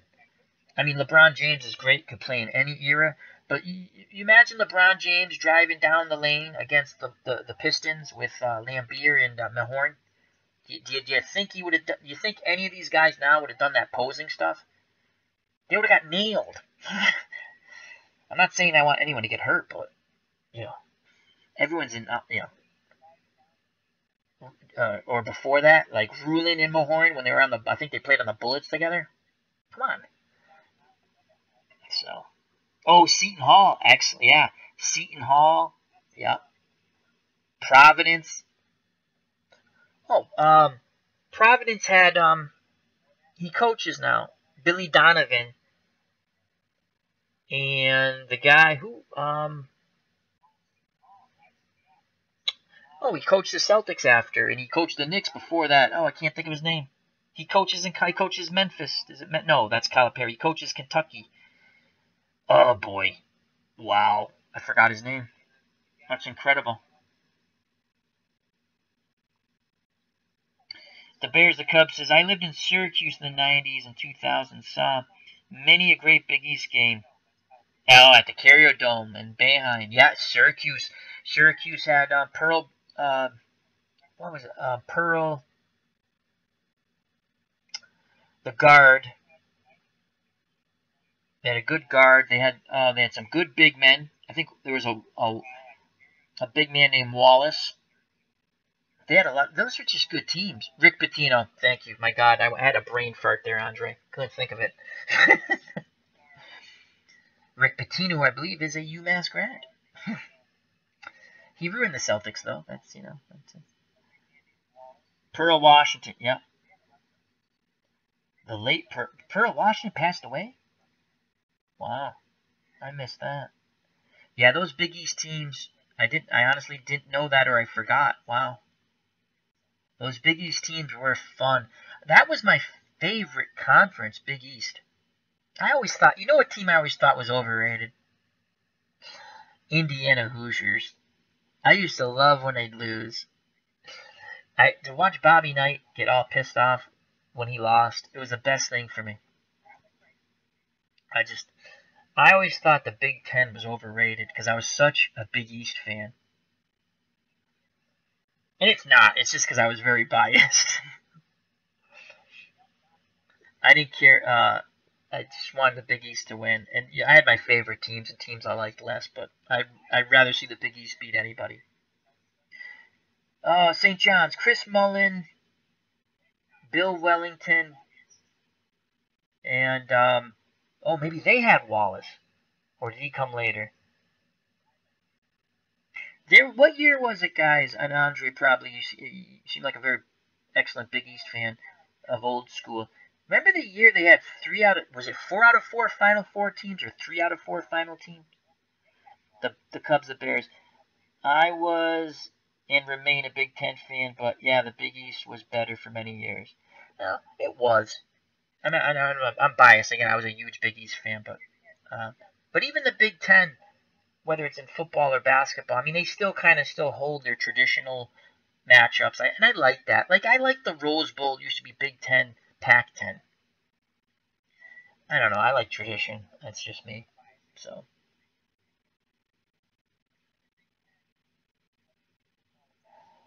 I can't think of anyone on Seton Hall.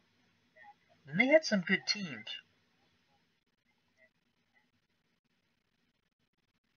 Huh. Anyway, we're in a college back. The Cubs, the Bears says, I read that. Sorry. Andre Ford, Big East had 2 years that I remember where they had 3 of the 4 Final Four teams. Yeah, That was a wonderful basketball. Wonderful. That was just fabulous basketball. And we could, I want to say it was Channel 20, which was out of Hartford, Connecticut, had all the Big East games that weren't nationally televised, and like games during the week had extra games, and I watched them all. It was either that or Channel 18, I can't remember. So, anyhow, gentlemen, it's been wonderful. I think I'm going to call it a stream. Unless you guys want to keep going for a little bit, I'll stay a little bit longer. I'm enjoying this. Feel free to throw anything out in the chat that you guys would like to talk about if you want to stay a little more. Andre Ford, Big East and ACC. Oh, ACC. Yeah, very good. Yeah, ACC was always tough. Though I always hated Duke. I always hated Duke in North Carolina because I liked NC State. Seton Hall, yeah, PJ Carlesimo. No, thank you guys, Andre. Thank you guys. We could stay on a little longer. It's just, I'm starting to babble. If you guys throw subjects out there, I can stick with it. My mind's not working right now. So, and I'm saying so a lot. Andre Ford hated Duke and NC State as well. I mean, UNC. Yeah, I couldn't stand them. I was such a big, especially when Vinny Del Negro went there. And I like Jim Valvano too. You know, he's a Paisan. I'm a little biased towards Paisan. Nice Paisans, of course. But he was likable, you know. And plus, when Vinny Del Negro went there from where I live, and we know Vinny, it was just really cool. You get to see someone you know on TV.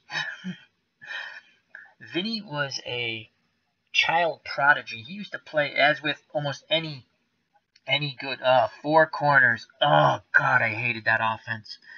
And North Carolina, remember when they used to go in it? They would be up like 8 points with like 7 minutes to go in the game, or even more, and they'd go in that miserable four corners. But it worked. But I hated that. Yep, four corners. The Cubs, the Bears. It was a genuine pleasure talking sports with smart folks like Al, Ken, and Andre. Thank you very much. Same as Andre Ford just said it. Same here, back at you. I think there's a lot of good YouTubers. Andre Ford, yes, I hated that damn offense. Again, it was effective. It's just, ugh. I mean, you couldn't stay in the four. You had to like dribble towards the hoop at some point. Again, I'm not the Andre. What was the rule with that? I knew you had to, like, the player had to make an attempt at some point to like move. They couldn't just stand still. There was something. And again, I was never big on basketball rules, but there was something to it. You know, there was always that one little time they had to move a little bit, then they go right back into four corners. So, I hated that. I hated that offense. That's so funny you bring that up. Now, a beautiful offense to watch when run correctly is that Princeton backdoor cut offense. That's a lot of fun to watch. Which kind of is a little four corners. You're trying to bring them out and try to trick them. Who else ran a good offense? Loyola with Hank Gathers and his friend. Gathers was the one who passed away, and I can't remember. But they were more up and down, run and gun, but they were fun. It's funny. I liked the Loyola offense, but I couldn't stand UNLV. And they played basically the same offense. Okay, Andre Ford said the player with the ball had to move and pass or shoot within 10 seconds. Okay, that's what it was. I knew there was something you couldn't just hold on to the ball. That's why they put the shot clock in college game. That is correct. And it's funny because the women's game always had a shot clock. I think was the original shot clock in college 45 seconds? Yeah, I hated the four corners. That just ruined the game. Again, strategically, because they ran it so well, of course it's a great strategy by North Carolina, but did not make for good television. And again, if you want good television, just to hit boxing one more time, you know, if you're going to put a TV fight on, and again, I'm talking free TV or basic cable, you want to put action fighters on. They might not be technically the best fighters, but they're going to put on the best show. Andre Ford, initially it was 45 seconds. Yeah, that was way too long still. So, now which game do you prefer better if you're a basketball fan? Do you like the NBA game better, or do you like the college basketball better? Or even high school, which is basically college basketball. So, I used to be more of a college basketball fan, but once again, I'm leaning towards and I like basketball. I don't watch as much. It's funny because the Celtics are good and I follow them, but it seems like every time I watch the Celtics, they would lose. So my friend would always ask me at work, Chris Anderson, who sometimes joins us in the chat, he always says, Al, were you watching the game? I said, yeah. I go, how did you know? Because they lost. So I used to just get the highlights. Andre Ford says, I prefer college. Yeah. College is a fun game. I think the thing that waters down college is the players leave early and they have every right to. I think if the kid's good enough out of high school, he should be able to go pro. And there's not many of them, but if he has a right to make money, so. Andre Ford, the NBA nowadays are divas. I hate to say. I agree with you there, Andre. I think that's probably the most difficult sport to coach when it comes to dealing with players, because they get paid a lot more than the coach, and if they don't want to listen, they don't want to listen. So I think it's a very difficult sport to coach. Not that you can't, you have good coaches, but you got to have the right fit with the players, the coach, and even the front office. Football for a coach is probably the most easiest in professional sports because they don't have guaranteed contracts. They will cut your ass at any time if you're not performing. And I don't like that either because, but I like to find, I like to have something in between. Baseball, again, if the guy doesn't want to listen, the guy doesn't want to listen. He's making more money. It drives me nuts. I don't see it as much, but there was a time in baseball you just run down the first baseline. I'm not talking if you're hurt or something like that, or it's a definite out, but yeah, but basketball, I agree. NBA is tough. I wouldn't want to coach that. I remember coaching little kids in baseball was tough enough. So I think hockey. Don't watch much hockey. I do follow some of the Bruins. I have a relative who's actually on the Bruins. So I went back to following hockey. He's also from the Western Massachusetts area. I think hockey, they have control over the game too, the coaches. Baseball, and I agree with you, baseball and basketball, you got your prima donnas in that. Andre Ford, right now, Golden State is the closest to a true old school NBA team. Golden State's phenomenal, and guys go there because they want to win. And some people don't like that, but I think it's good to have teams like that. You got to have a mega team. Would I prefer the teams to be in Boston, LA, Chicago, and New York? Yeah, because I like the traditional good teams. But, it's in Golden State now. And they're phenomenal. They're phenomenal. What Curry did in this NBA championship, against Cleveland. I know they had Durant, and Durant was MVP, but what that whole team is it's well built. And again, yeah, you can say, oh, guys want to go play there, but something must be right because they want to go play there.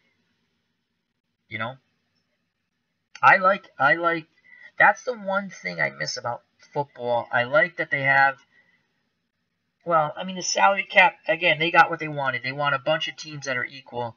So, okay, I'm a Patriots fan, and everyone's like, oh, Patriots, I hate them. Yeah, well, you have to remember, when I was a fan, they sucked. So I'm enjoying this run. It's not going to last. Is the coach arrogant? Yep. I'll agree with you there. But he's a good coach. They win, and they do it in the salary cap, so. Couldn't beat the Giants twice. And my brother's a big Giants fan. Oh, God, I had to listen to that twice. But I think football, I miss, and I hated the Raiders, and that's just a personal thing, what happened to Darryl Stingley when I was a kid. And I never liked the Raiders anyway, but I just hated it, because to me it was a cheap shot. I remember it was an exhibition game. I've seen it over and over again. Darryl Stingley ruined that man's life. I'm not saying that Tatum wanted to do it on purpose, but then he played it up after. Okay, in my opinion, that's BS, but that's just my opinion. So when the tough came, tough shit. I thought that was payback for 76 roughing the passer, that they call roughing the passer when Sugar Bear Hamilton hit Stabler. Technically by the rules, yeah, I guess so, but like Phil Villapiano said, the Raiders linebacker, he goes, we did that every game. Someone throws a flag to cost the game. 76 was a really good Patriot team. Really good. I'm going way back. Well, not way back, not as far back as the Cubs and Bears. Gino Cappelletti. Gino Cappelletti was a hell of a player in his day. A wide receiver. And you know what's funny? When I play the Auction PC football, I like to play the older teams. And it's funny to see, you know, this guy's a punter, a kicker, and a wide receiver. This guy's a wide receiver and a punter. And this guy's, you know, you had to do, you had to play a lot of different ways. And Andre Ford, LL Raiders are my second team, but the hit on Stingley was, at least to me, BS. I mean, again, I don't mean he did it on purpose. It's just he played it up. I mean, the guy got paralyzed. I don't want to get in there. I'm not, you know, I don't care who anyone roots for. I don't. To be honest, though, it's better when they're a good team because it's fun to root against them. And it would have been interesting, Andre. What were your thoughts this year if Carr stayed healthy? You know, I think they played the playoff game with their third string quarterback this year, or the football season that passed, excuse me. You know, and again, people made fun of Al Davis when he got old, but the man was a brilliant football mind. Yeah, he got old, but he was a brilliant football mind. Think of the teams. Again, they couldn't get past. For all those great teams, there's always someone in their way. The Dolphins, and then the Steelers, and then they finally, in 76 season, which is the 76 season, so the Super Bowl's in 77, they beat the Vikings finally. You know, they only won one with Madden, but they were there a lot. They were very consistent winners, had tremendous players. Andre Ford, true, but it didn't have to happen. The current Raiders are only 1 or 2 players away. Yeah, they're very good. They're if they can keep the quarterback healthy, because you got to have a quarterback the way the game's played. And what always amazes me is every team, again, the NFL, they all try to do the good. They all try to mimic the good teams. I get that, but I'm telling you, if I was running a team and I didn't have the specific type of quarterback to run a certain offense, I'd go out and get me a couple of good running backs, build up my offensive line. I'd say, I'm going to pound this ball right down your throats. Because no one plays that way anymore. It would work for a little bit. It's my belief. I think it's Del Rio is the coach for the Raiders, right? I'm trying to remember now. Yeah, I agree with you. They're 1 or 2 players away. They're good. They got excellent skill positions. So, this is going to be an interesting football season in the NFL. Still enjoyable sport. The things I don't like about the NFL, too many flags. I mean, no blood, no foul. That's the way I look at it. Please tell that to the Redskins front office. That's a dysfunctional organization. I know, because I used to love Redskins-Cowboys games. Again, traditional rivalry. Oh, they're your #1 team? Oh, I'm sorry. A few years back, I thought they were making progress. They just have to stick with one. Well, they got to find the right people and then stick with it when it comes to coaching and front office. Your owner, he owns the team, and he has a right to do what he wants. He paid for the team. He needs to stay out of the football operations. He's not Al Davis. You know, he's not. Al Davis was a brilliant football mind.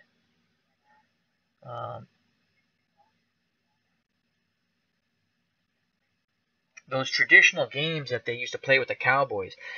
I'm probably going too far back for people who are going to probably listen to this, or if they do. But, you know, when they used to play in the 70s, mid-late 70s, even in the early 80s. Great games. Even with,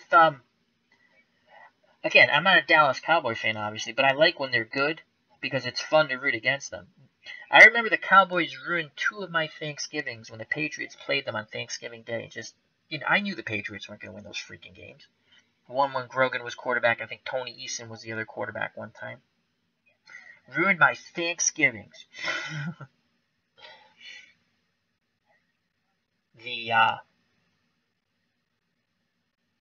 I think with football, though, there's too many flags. The pace of the game, it's not, then you see it and it's just too many flags. Even this roughing the passer stuff, I'll see, okay, Carolina Panthers quarterback. I've gone, again, brain fart. Anyway, Cam Newton. Okay, so I watch Cam Newton get, like, obliterated. I watch the red zone if the Pats aren't on. It just jumps from game to game to game. And I watch him get obliterated every week. And he gets hit really hard and, to me, a lot of cheap shots.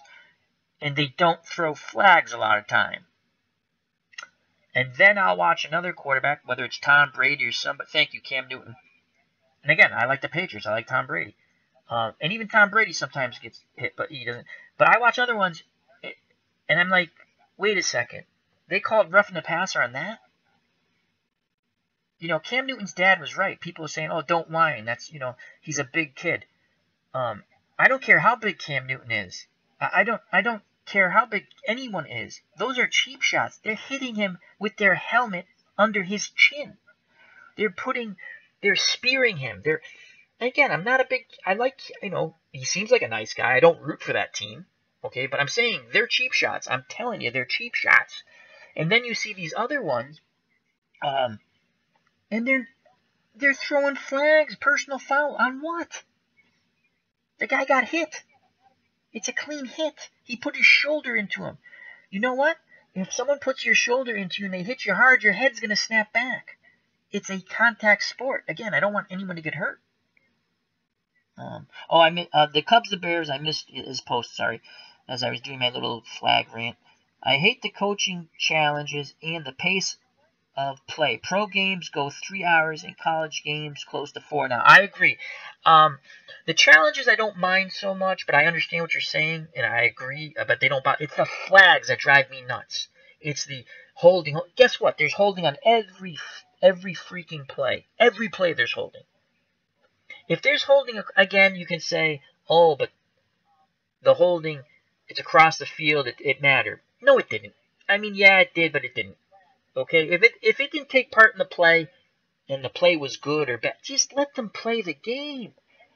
In the 70s, late 70s, I think they changed it in the 80s. You could hand check almost all the way downfield until the ball was in the air.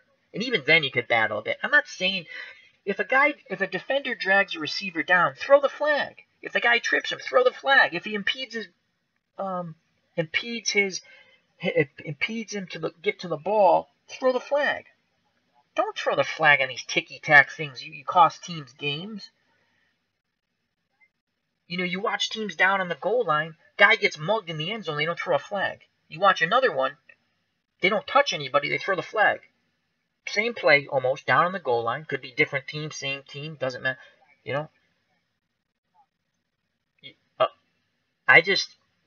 And just to go back to the roughing the passer thing, and again, I'm not sticking up for Cam Newton or his dad, but his dad is right. I mean, they ran, I think it was ESPN or I think it was ESPN, or it could have been the NBC Sports Cable. One of them ran, or it could have been NFL Network, in fact. I don't think it was NFL Network. But one of those stations, they ran like all the hits on him. And I mean, I was watching, I go, before when you're watching, I go, those aren't cheap shots. That's the same thing with Gronkowski. I watched that guy for Cincinnati try to take... no, I'm sorry. It wasn't Gronkowski. It was the other tight end who's not with the Patriots anymore, who came from the Bears, or played for the Bears at one point. I watched the guy from Cincinnati try to take his kneecaps out, and he didn't throw a flag. He didn't even get fined, I don't think. He tried to take his kneecaps out. And they try to do it again. I know, don't cry for me, Argentina. I get it, but a cheap shot's a cheap shot, regardless if you like the team or you don't. A lot of guys go low on Gronkowski and try to take his leg. I get it; it's part of the game, but I've seen guys get fined who I was like, okay, they deserved it or they didn't deserve it, and you see these other guys. I mean, Cam Newton's the best example. I mean, literally, go back and watch. You can probably go on YouTube and say like Cam Hinton getting crunched. Cam Newton, I'm sorry. Those are cheap shots. Those are big-time cheap shots. And I don't care how big he is as a quarterback. Same thing with Roethlisberger. I don't care how big, and I don't like Ben Roethlisberger. I'm just saying I don't care how big they are. Those are cheap shots or cheap shots. I'm very sensitive to that. Just going back to the Darryl Stingley thing. Don't like it. It's a game. I understand it's a physical game. You don't need to kill someone. You don't need to. I mean, people are going to get hurt. That's what happens. But you don't need to do that.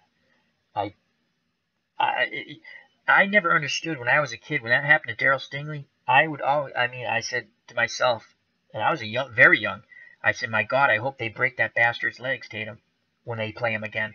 I hope someone again, I just said don't cheap shot, but I want someone to break his legs. I was so mad.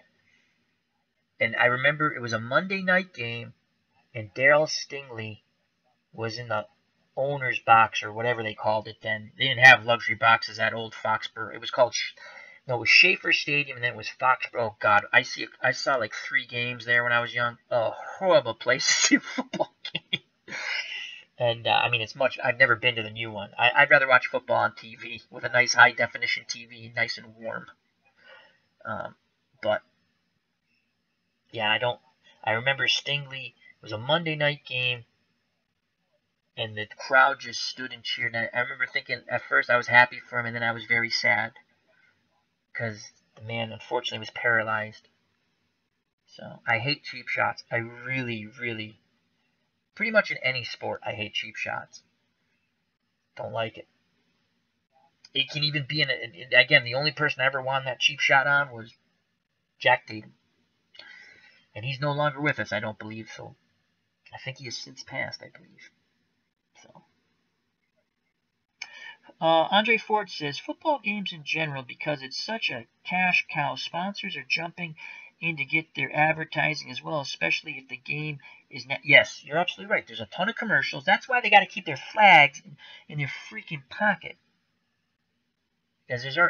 Sometimes I wonder if they throw the flags on purpose to get more advertising.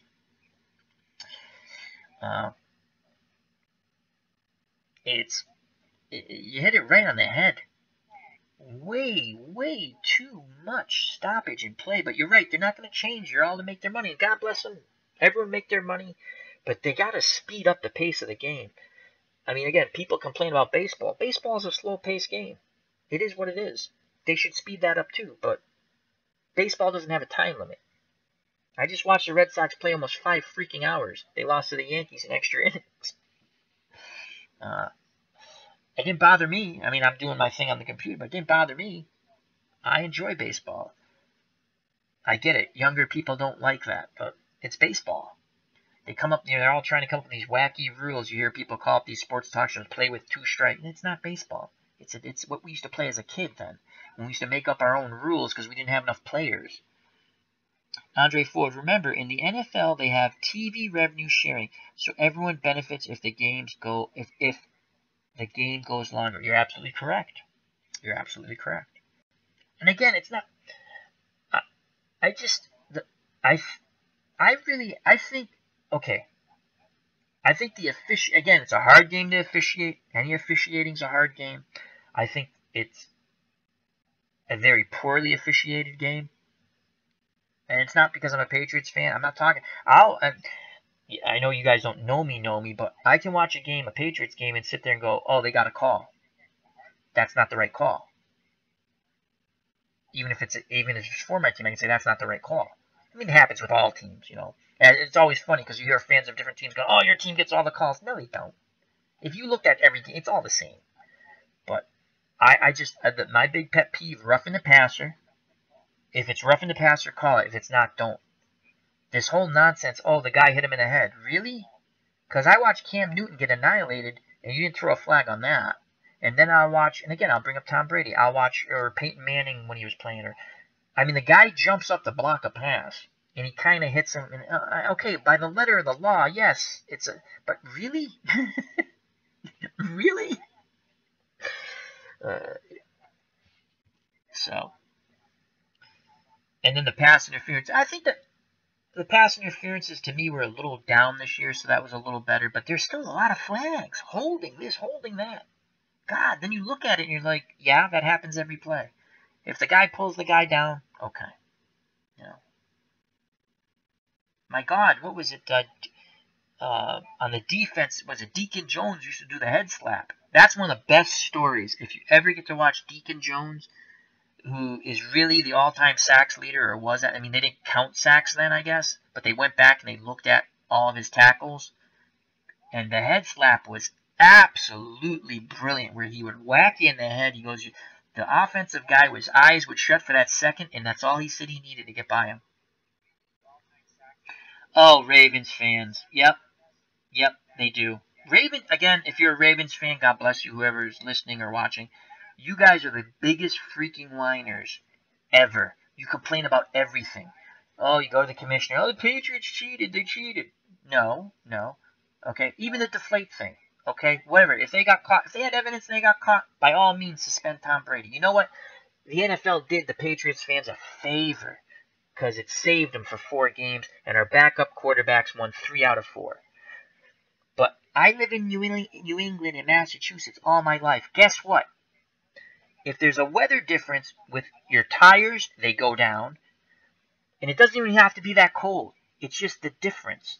Okay, so if you're putting air in a ball at whatever it is inside, and again, that day, and I'm going to be honest, that day was not a really cold day. It was about in the 40s, I think. Okay? But the point is, if you put air in the ball, and it's 70 degrees in there, in the wherever you're putting the air in the ball, and you bring it outside, at some point the air goes down. I'm not saying if they did or they didn't do it. I'm just saying when people laugh at that, it's fact. Okay? The other thing is, how come when they started testing the crybaby Colts balls, okay, when they started testing the crybaby Colts balls, and all of a sudden when they were under too, oh yeah, we stopped testing. Go back and, again, I didn't read that whole stupid report. I'm not going to, but I listened to WEEI, and they literally read they'd have people on, they went point for point with them. So, and this was in the report. All of a sudden, we don't have time to, yeah, because your whole theory was blown apart because everyone's balls were underneath. And the Patriots kicked the crap out of them in the second half. And again, I'm not saying that Bill Belichick's a wonderful guy. I would hate to interview Bill Belichick. If I was playing football, I'd rather play for Rex Ryan. The only thing is you don't win, but I think you'd have a funner time. Now, that being said, Bill Belichick's a great coach. You know? Andre Ford says, he says he loves me. Thank you. I love you guys in the chat. Andre, look, the Patriots would have beat the Colts that day with, yes, they would, with beach ball. The Ravens, I can't stand the Ravens. Good players, nothing against their players. I get it, they want to win. But stop whining. You lost. You know, I've rooted for the Red Sox and the Patriots my whole life.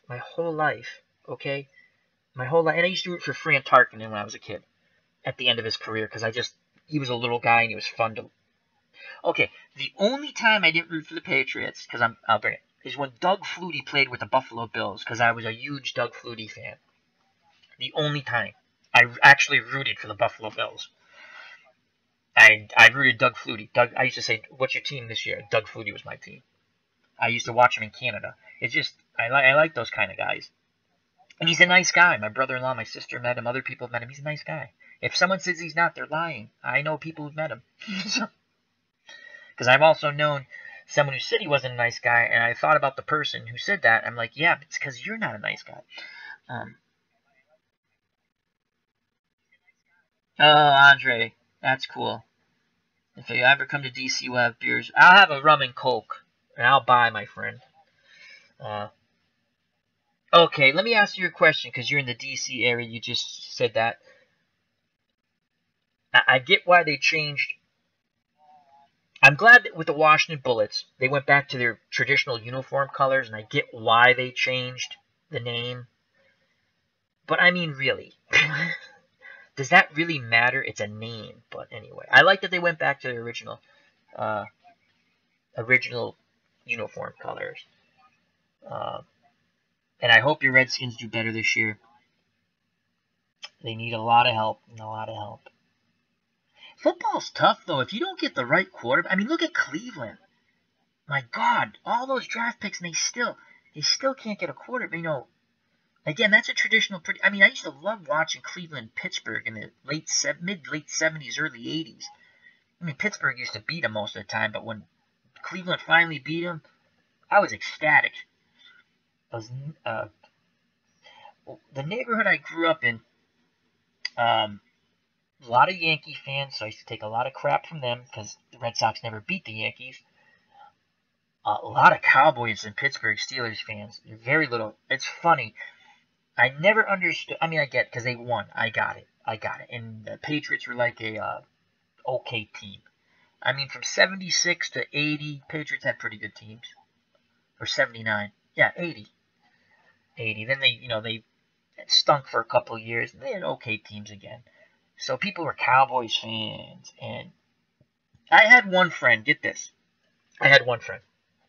He rooted for the Celtics. Okay. He rooted for the Celtics. He then rooted for the Montreal Canadiens, which are like, ugh. You know what I'm saying? Ugh. That's what I'm saying about the Montreal Canadiens. Because I was a Bruins fan, and the Bruins never beat the Canadiens. Ever. I remember watching this. The way they played the Stanley Cup before, you could be in the same conference or whatever they were called and still play for the Stanley Cup. I'm pretty sure it was either, I think it was the Stanley Cup Finals or the semifinals. And they called too many men on the ice on the Bruins in games. It was either game 6 or game 7 in overtime. What a bullshit call. Anyway, so my friend was a Celtics fan, a Canadiens fan, a Yankee fan, and a Cowboys fan. And my God, did I have to hear that crap all the time.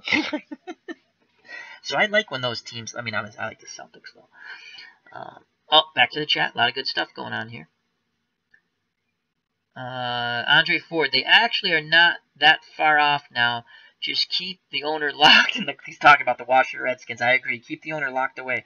The Bears, the Cubs. Fun fact, the Washington Wizards were originally the Chicago Packers. Wow. Wow, I did not know that. Andre Ford, he hired folks to run the team. Let them do it. I agree.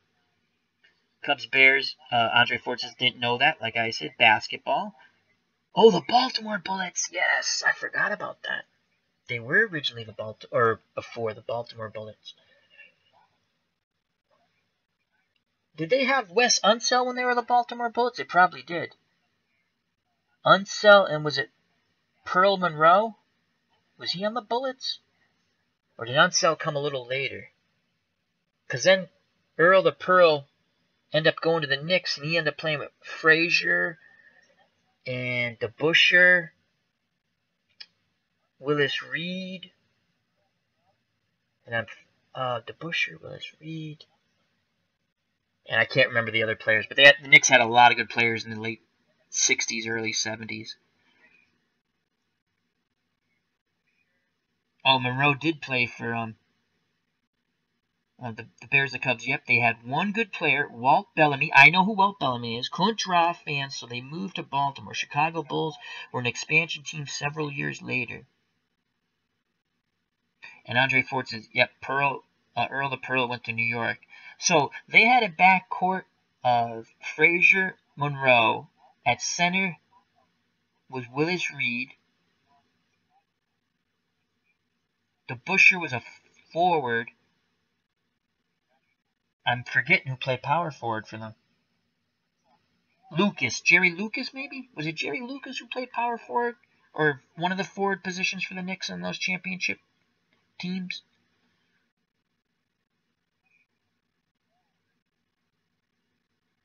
Well, if you also remember in the NBA, Buffalo had a team, right? And I think Jerry Lucas. Okay, I was right. Buffalo had Ernie Ernie D. Gregorio and McAdoo. Buffalo. I don't know what their name was, though. Buffalo. They had a basketball team. I want to say Braves, but that's not right. I don't think it was the Buffalo Braves. Buffalo, yeah. It was! Was it really the Buffalo Braves? Holy crap. I was right. So then, did they go to Sacramento? Did they become the Kings? Or Kansas City? Did they go to Kansas City? They become the Kings, then go to Sacramento? Was it the Kansas City Kings? McAdoo, Randy Smith, yeah. They could score those teams, but a lot of good teams, man. And I think Ernie DiGregorio played for them out of Providence. He was on a Final Four team in '73, I think. And I want to say they lost to Memphis. And Memphis would end up losing to UCLA, something like that. San Diego. That's it, thank you. San Diego Clippers.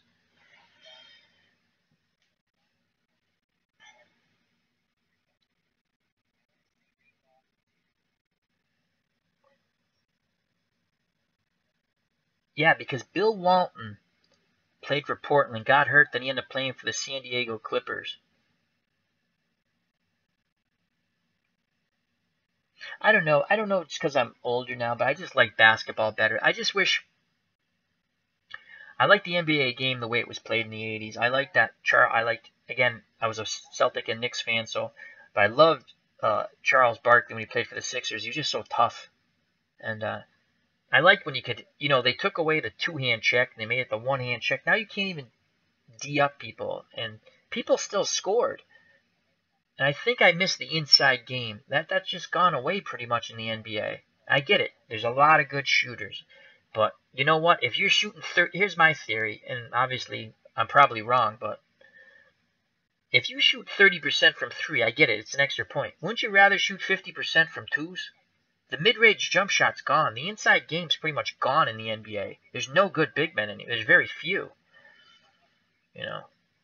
That's why I don't. I mean, if you take again, I won't even bring up the Celtics. I'll use the Lakers. I will use the Lakers. You take the Lakers teams with Kareem, Magic Johnson, Worthy, uh, Wilkes, McAdoo off the bench. Those guys.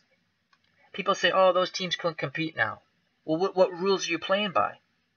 If you play by the old rules, they can compete big time. So. Compares the Cubs. There is no such thing as a layup in the NBA. No, they're going to hit you. And again, I don't want to see him get hurt, but now you see the guy, he dunks. And again, God bless him. I like to see a dunk, but then he's going to gyrate. And again, I don't care about that. I'm just saying the next time down the court, someone should, again, not let him do that. The Pistons, again, I hated the Pistons. They were really good. I hated them. Okay. That's not happening. Not happening. I remember when the Celtics got Artis Gilmore at the end of his career. I loved Artis when he played. One of my favorite players who wasn't Bernard King or like Larry Bird or even I always liked Magic Johnson. He's just great. Again, did I root for them? No, I hated the Lakers. But I used to like the Iceman, and I think Andre Ford and we talked about this when I had my little basketball. Remember that night I'm playing that game, testing it out, and it froze? We didn't even find out I was making a comeback, too. I don't think I would have won, though. But the Iceman, George Gervin, and I liked Artis Gilmore. And when Artis Gilmore came to the Celtics at the end of his career, I remember Artis Gilmore. I remember Bird got cheap-shotted by Mahorn or Lambeer, one of the two guys. And I remember Casey Jones just looking at Artis Gilmore, and Gilmore getting up and going to the scorer's table. And I remembered, I said, Artis is going to, Artis went in and within like 35 seconds said, and again, he didn't punch anyone or do anything stupid like that, but he made his physical presence known. And those guys did not want a piece of Artis Gilmore. I felt bad he didn't get his championship with the Celtics. I wanted them to win so desperately, just to win because I liked them, but for Artis, I love George Gervin, the Iceman. Andre Ford, again, there's no Rick Mahorns, Jeff Ruins, or Bill Limp. No. And again, I'm not saying to get into fist fights. I'm not talking about that. But I think the Bears, the Cubs, and yourself, Andre Ford, you guys understand. You know, the guy dunks the... You can't let him... Whoever it is, regardless of ethnicity or color, I don't care. You can't let him do that the second time. Make him go to the line. You've got to put some fear in them that you cannot come into the lane and just do that. Oh, yeah, Artis Gilmore. 7'2", 250. Tough player. Good player, too. I don't just mean... I mean, it was at the end, but he was a good... They were trying to catch lightning in a bottle like they did with Bill Walton, who had gotten injured. And Walton was still on that team. He just didn't play because his legs were gone. He didn't play. And I loved Artis. Back then, there were no free baskets. No, there shouldn't be. And I'm not talking about... I guess it's a cheap... It's not really a cheap shot. It's just playing physical. You just... The Cubs, the Bears says, the NBA players today are too friendly with each other and make too much... Yeah, no, you're right. That's why I kind of like that the Celtics and the Wizards hate each other. It made it for fun basketball. I mean, they really do hate each other. And not because I like Isaiah Thomas and stuff for the Celtics, but he doesn't get any calls. I swear to God, he doesn't get any calls. The Celtics didn't get any calls in any of those. And not that they were ever going to... Oh, ABA. Andre Ford. Artis was great. Saw him in his prime in the ABA. Kentucky Colonels.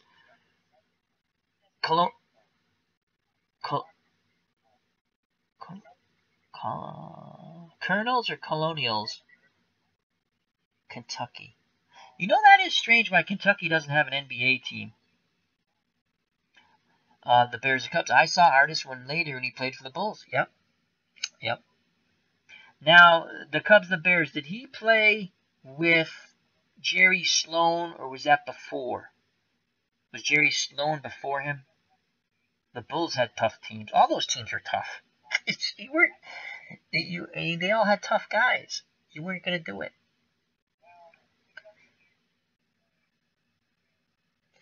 I'd love to see... It's never going to happen, obviously. Different eras. Again, I'm not going to use the Celtics or anything like that. I'll use the Lakers, great team, won more championships than the Celtics did with Bird. When people tell me Sloan was earlier, okay. When people tell me like, the Clippers, the Cleveland Cavaliers, could beat the Lakers. I honestly don't think so, but again, we don't know. It's just my opinion. I mean, I think LeBron James is a great player in that, but how do they match up? I don't care if you have Kevin Love and the other guy. You're not matching up with the Lakers. You're not matching up with the Celtics. You're not matching up with the Bulls. You're not matching up with the Pistons. None of those teams you can match up with.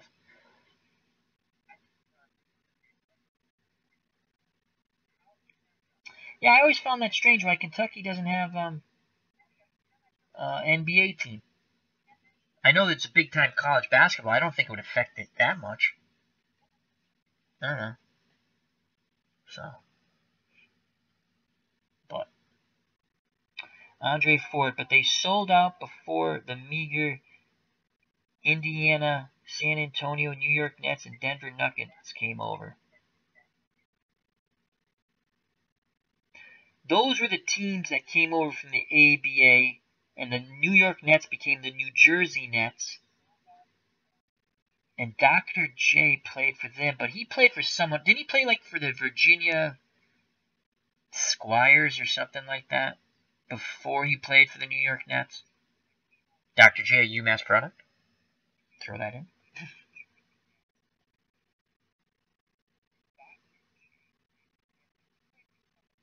The ABA had the red, white, and blue ball, too. That was kind of cool. There was a great HBO documentary on the ABA 10 years ago. You can probably find it on YouTube. Okay, so Andre Ford says, yep, Dr. J. Julius Irving did play for the Virginia Squires. Oh, wow, George Gervin. Wow. Wow. Now, man, because I don't know much ABA history. Did they ever win a championship with those two guys? Oh, before Gerving into his prime. Okay.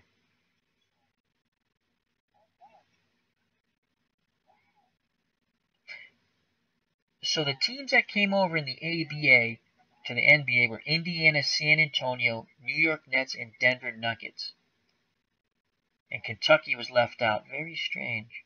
No, they never did win a championship, Virginia Squires. So when did the Squires fold, and that's how Dr. J went to the New York Nets?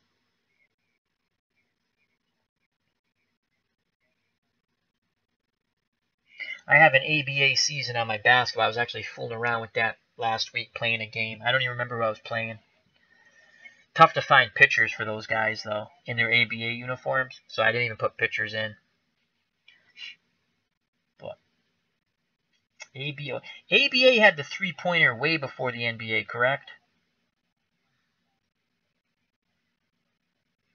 And we're coming up 15 minutes before midnight here on the East Coast, Massachusetts, USA time. I think we'll call it a stream in a couple of minutes. But before I leave, I'd like to say thank you to Andre Ford, the Cubs, the Bears, Ken Castro. I don't know if there's anyone else in the chat. Let me scroll back up. I think that's it. But thank you very much, gentlemen. We had a really fun time. Originally, did a little boxing match that no one's going to watch. That's funny. But just enjoy it. Very pleasant. This was a lot of fun. I always enjoy this. Oh, Andre Ford says, go online and look up Remember the ABA. Yes, they did. Cool. Yeah, and they had the red, white, and blue ball. Yeah, I'm going to do that. That was a fun... I tell you, before I leave, if you like sports documentaries, even if you're not into soccer, well, you kind of... There used to be a professional soccer league, the North American Soccer League, and Pele. And the team was called the New York Cosmos. And ESPN did a documentary on the New York Cosmos. And it was absolutely outstanding. And people make fun of that. But if you go back and look, they were filling up Giant Stadium to watch soccer. Because they had all these older stars from South America and Europe. But the story behind the scenes was just unbelievable. Just wild stuff. So I recommend Time of Their Lives, I think it's called, or something like that. Let me go through the chat one more time quickly. Andre Ford said, Dr. J slammed the... Yep, I've seen that. I've seen that from the free throw line. You are correct. You are correct. So before I leave, though, Andre, how did the New York Nets acquire Dr. J? Did the Virginia Squires fold? Or was he a trade or a free agent or something like that?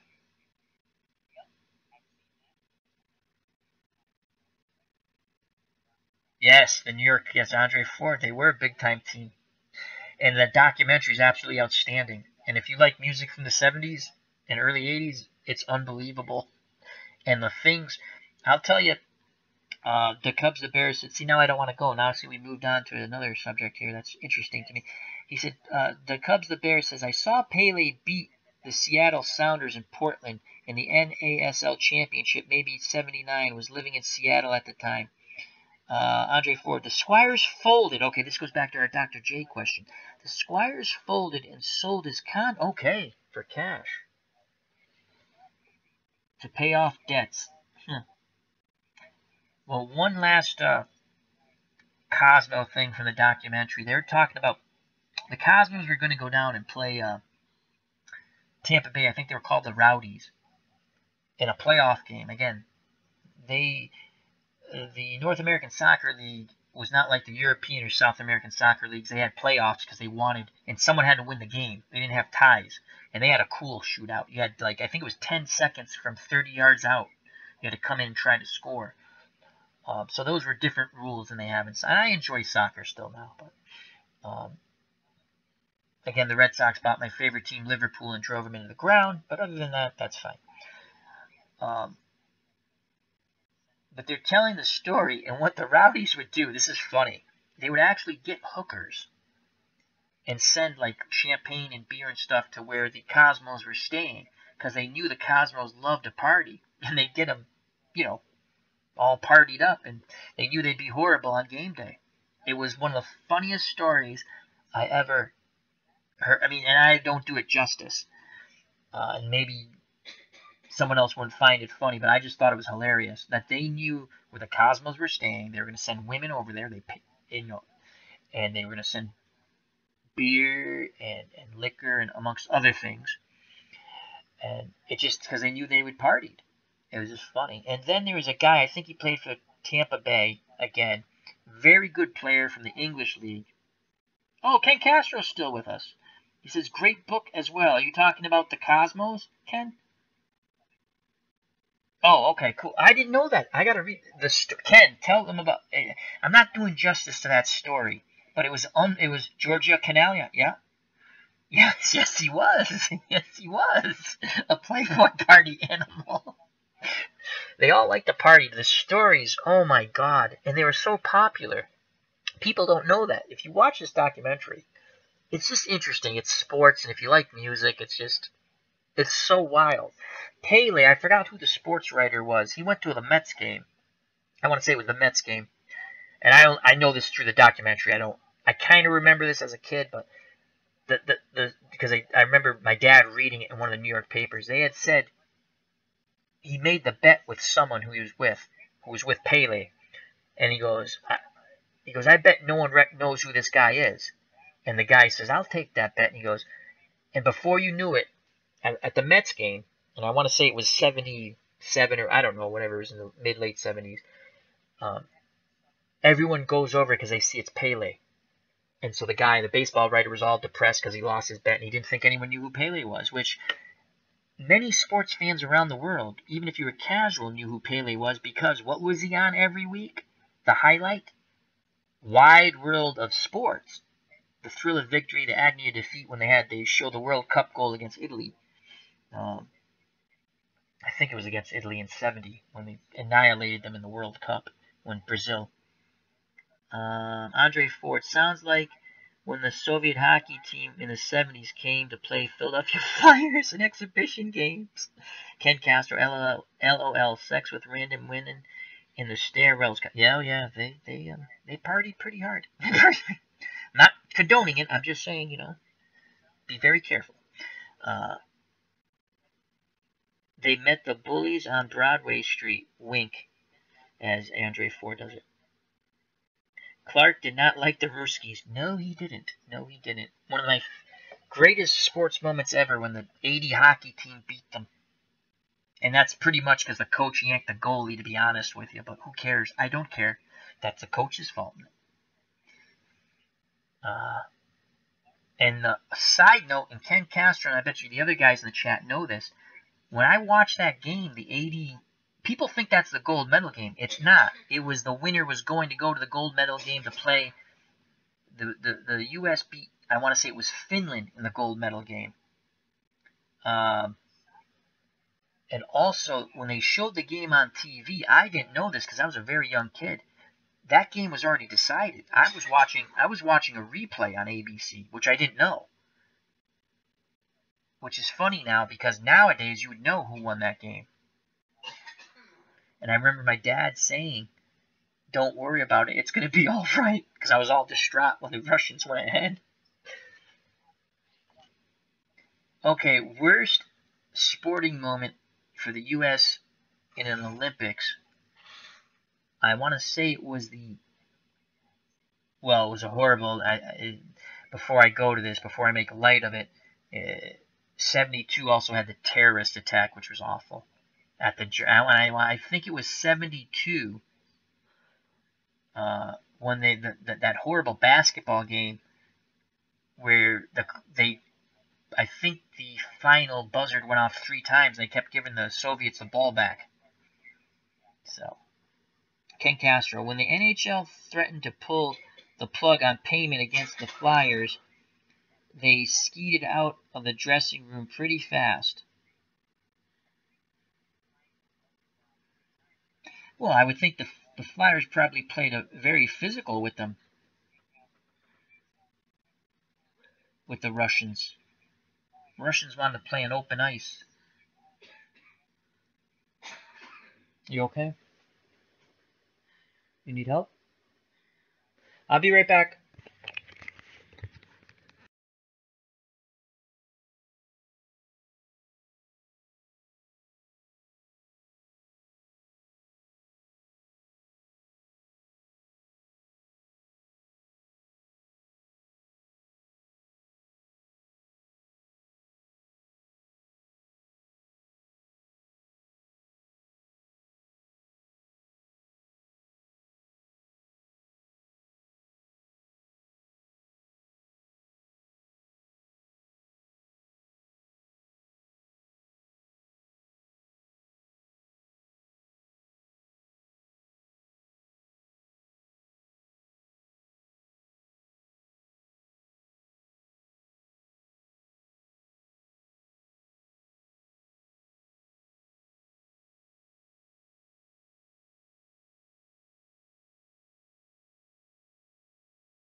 Alrighty, I'm back.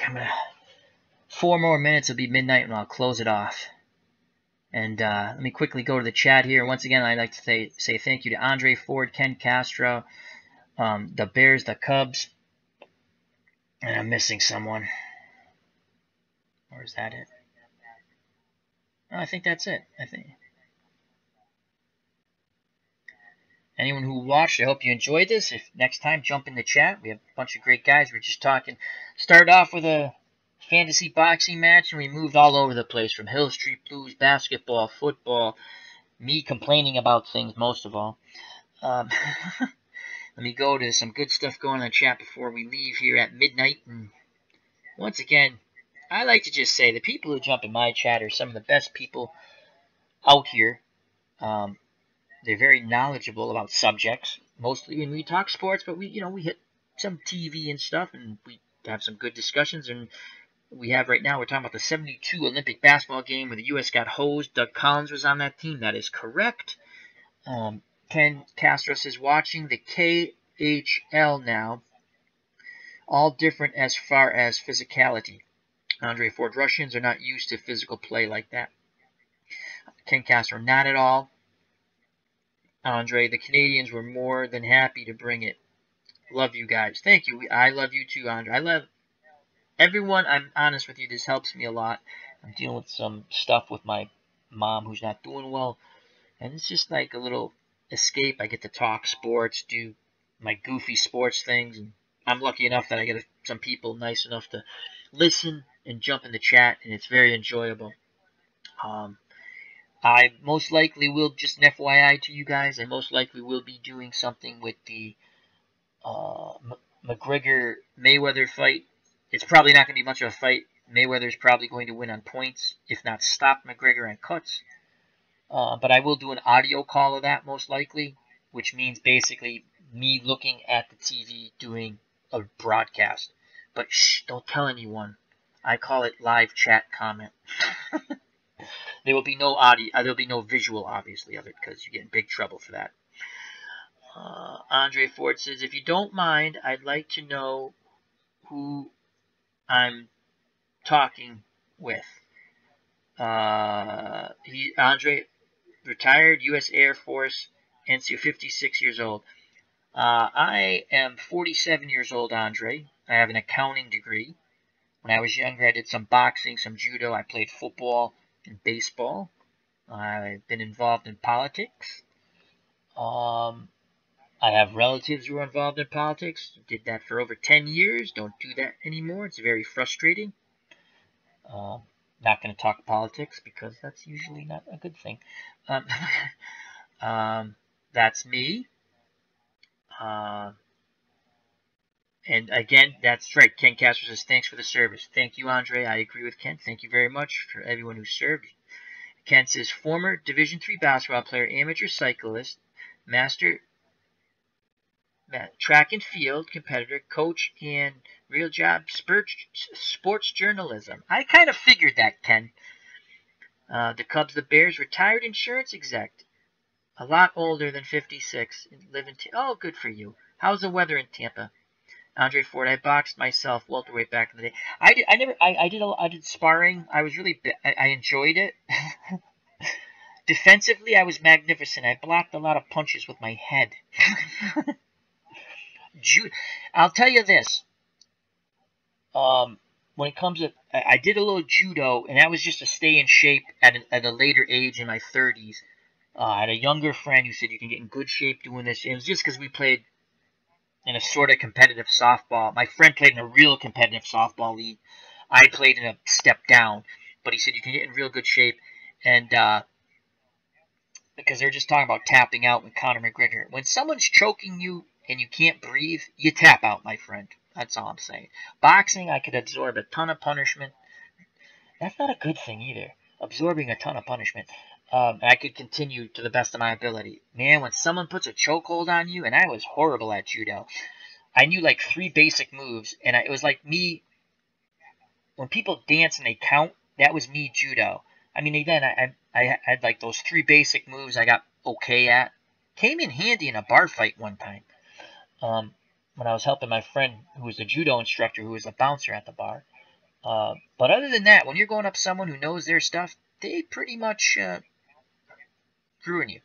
Andre Ford, excellent. 17-4, baby. Awesome. Ken Castro, my dad was a boxer in the Navy during World War II. That didn't go well.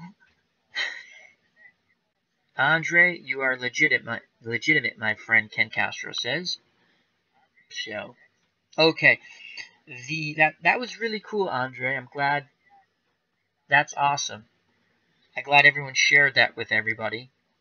That is fun. It is fun to know who you got to be careful online, but that's fun to know who you're talking to. So, it is now 12:02 a.m., my friends, and I see a fifth person's watching. But unfortunately, you got here late because we're gonna call it an early Sunday morning. All right, thank you very much to Andre Ford, Ken Castro, and the Cubs, the Bears. It was an awesome chat. Enjoyed it a lot. We got to do it again next week or whenever. Andre Ford says, you guys are awesome. We're all awesome. You're awesome too. It's very fun. It's very enjoyable. That's why I like What's Blazing in Sports channel. He does a lot of Ooh, Ken's gonna play a pine tar baseball. That is a really, really fun game. I like watching the Earl play that. I hope they make a computer game of that. That game plays so smooth, pine tar baseball. What's Blazing in Sports just jumped in. How you doing, my friend? How's your mom? Did you have a good day with mom? How's the little man? We're just calling it an early morning night.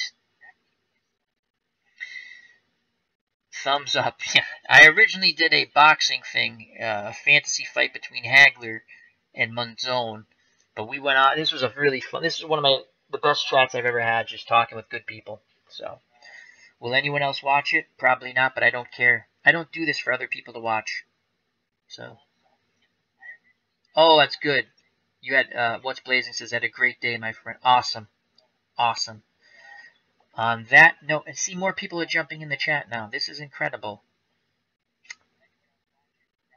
So, but it's 12:04 a.m. Eastern Standard Time in the state of Massachusetts, USA. I'm gonna go make some popcorn. Gonna jump on YouTube and watch some old Sherlock Holmes movies because I lead an exciting life. And I'll probably try to catch they had some fights on HBO tonight. I'll probably catch those.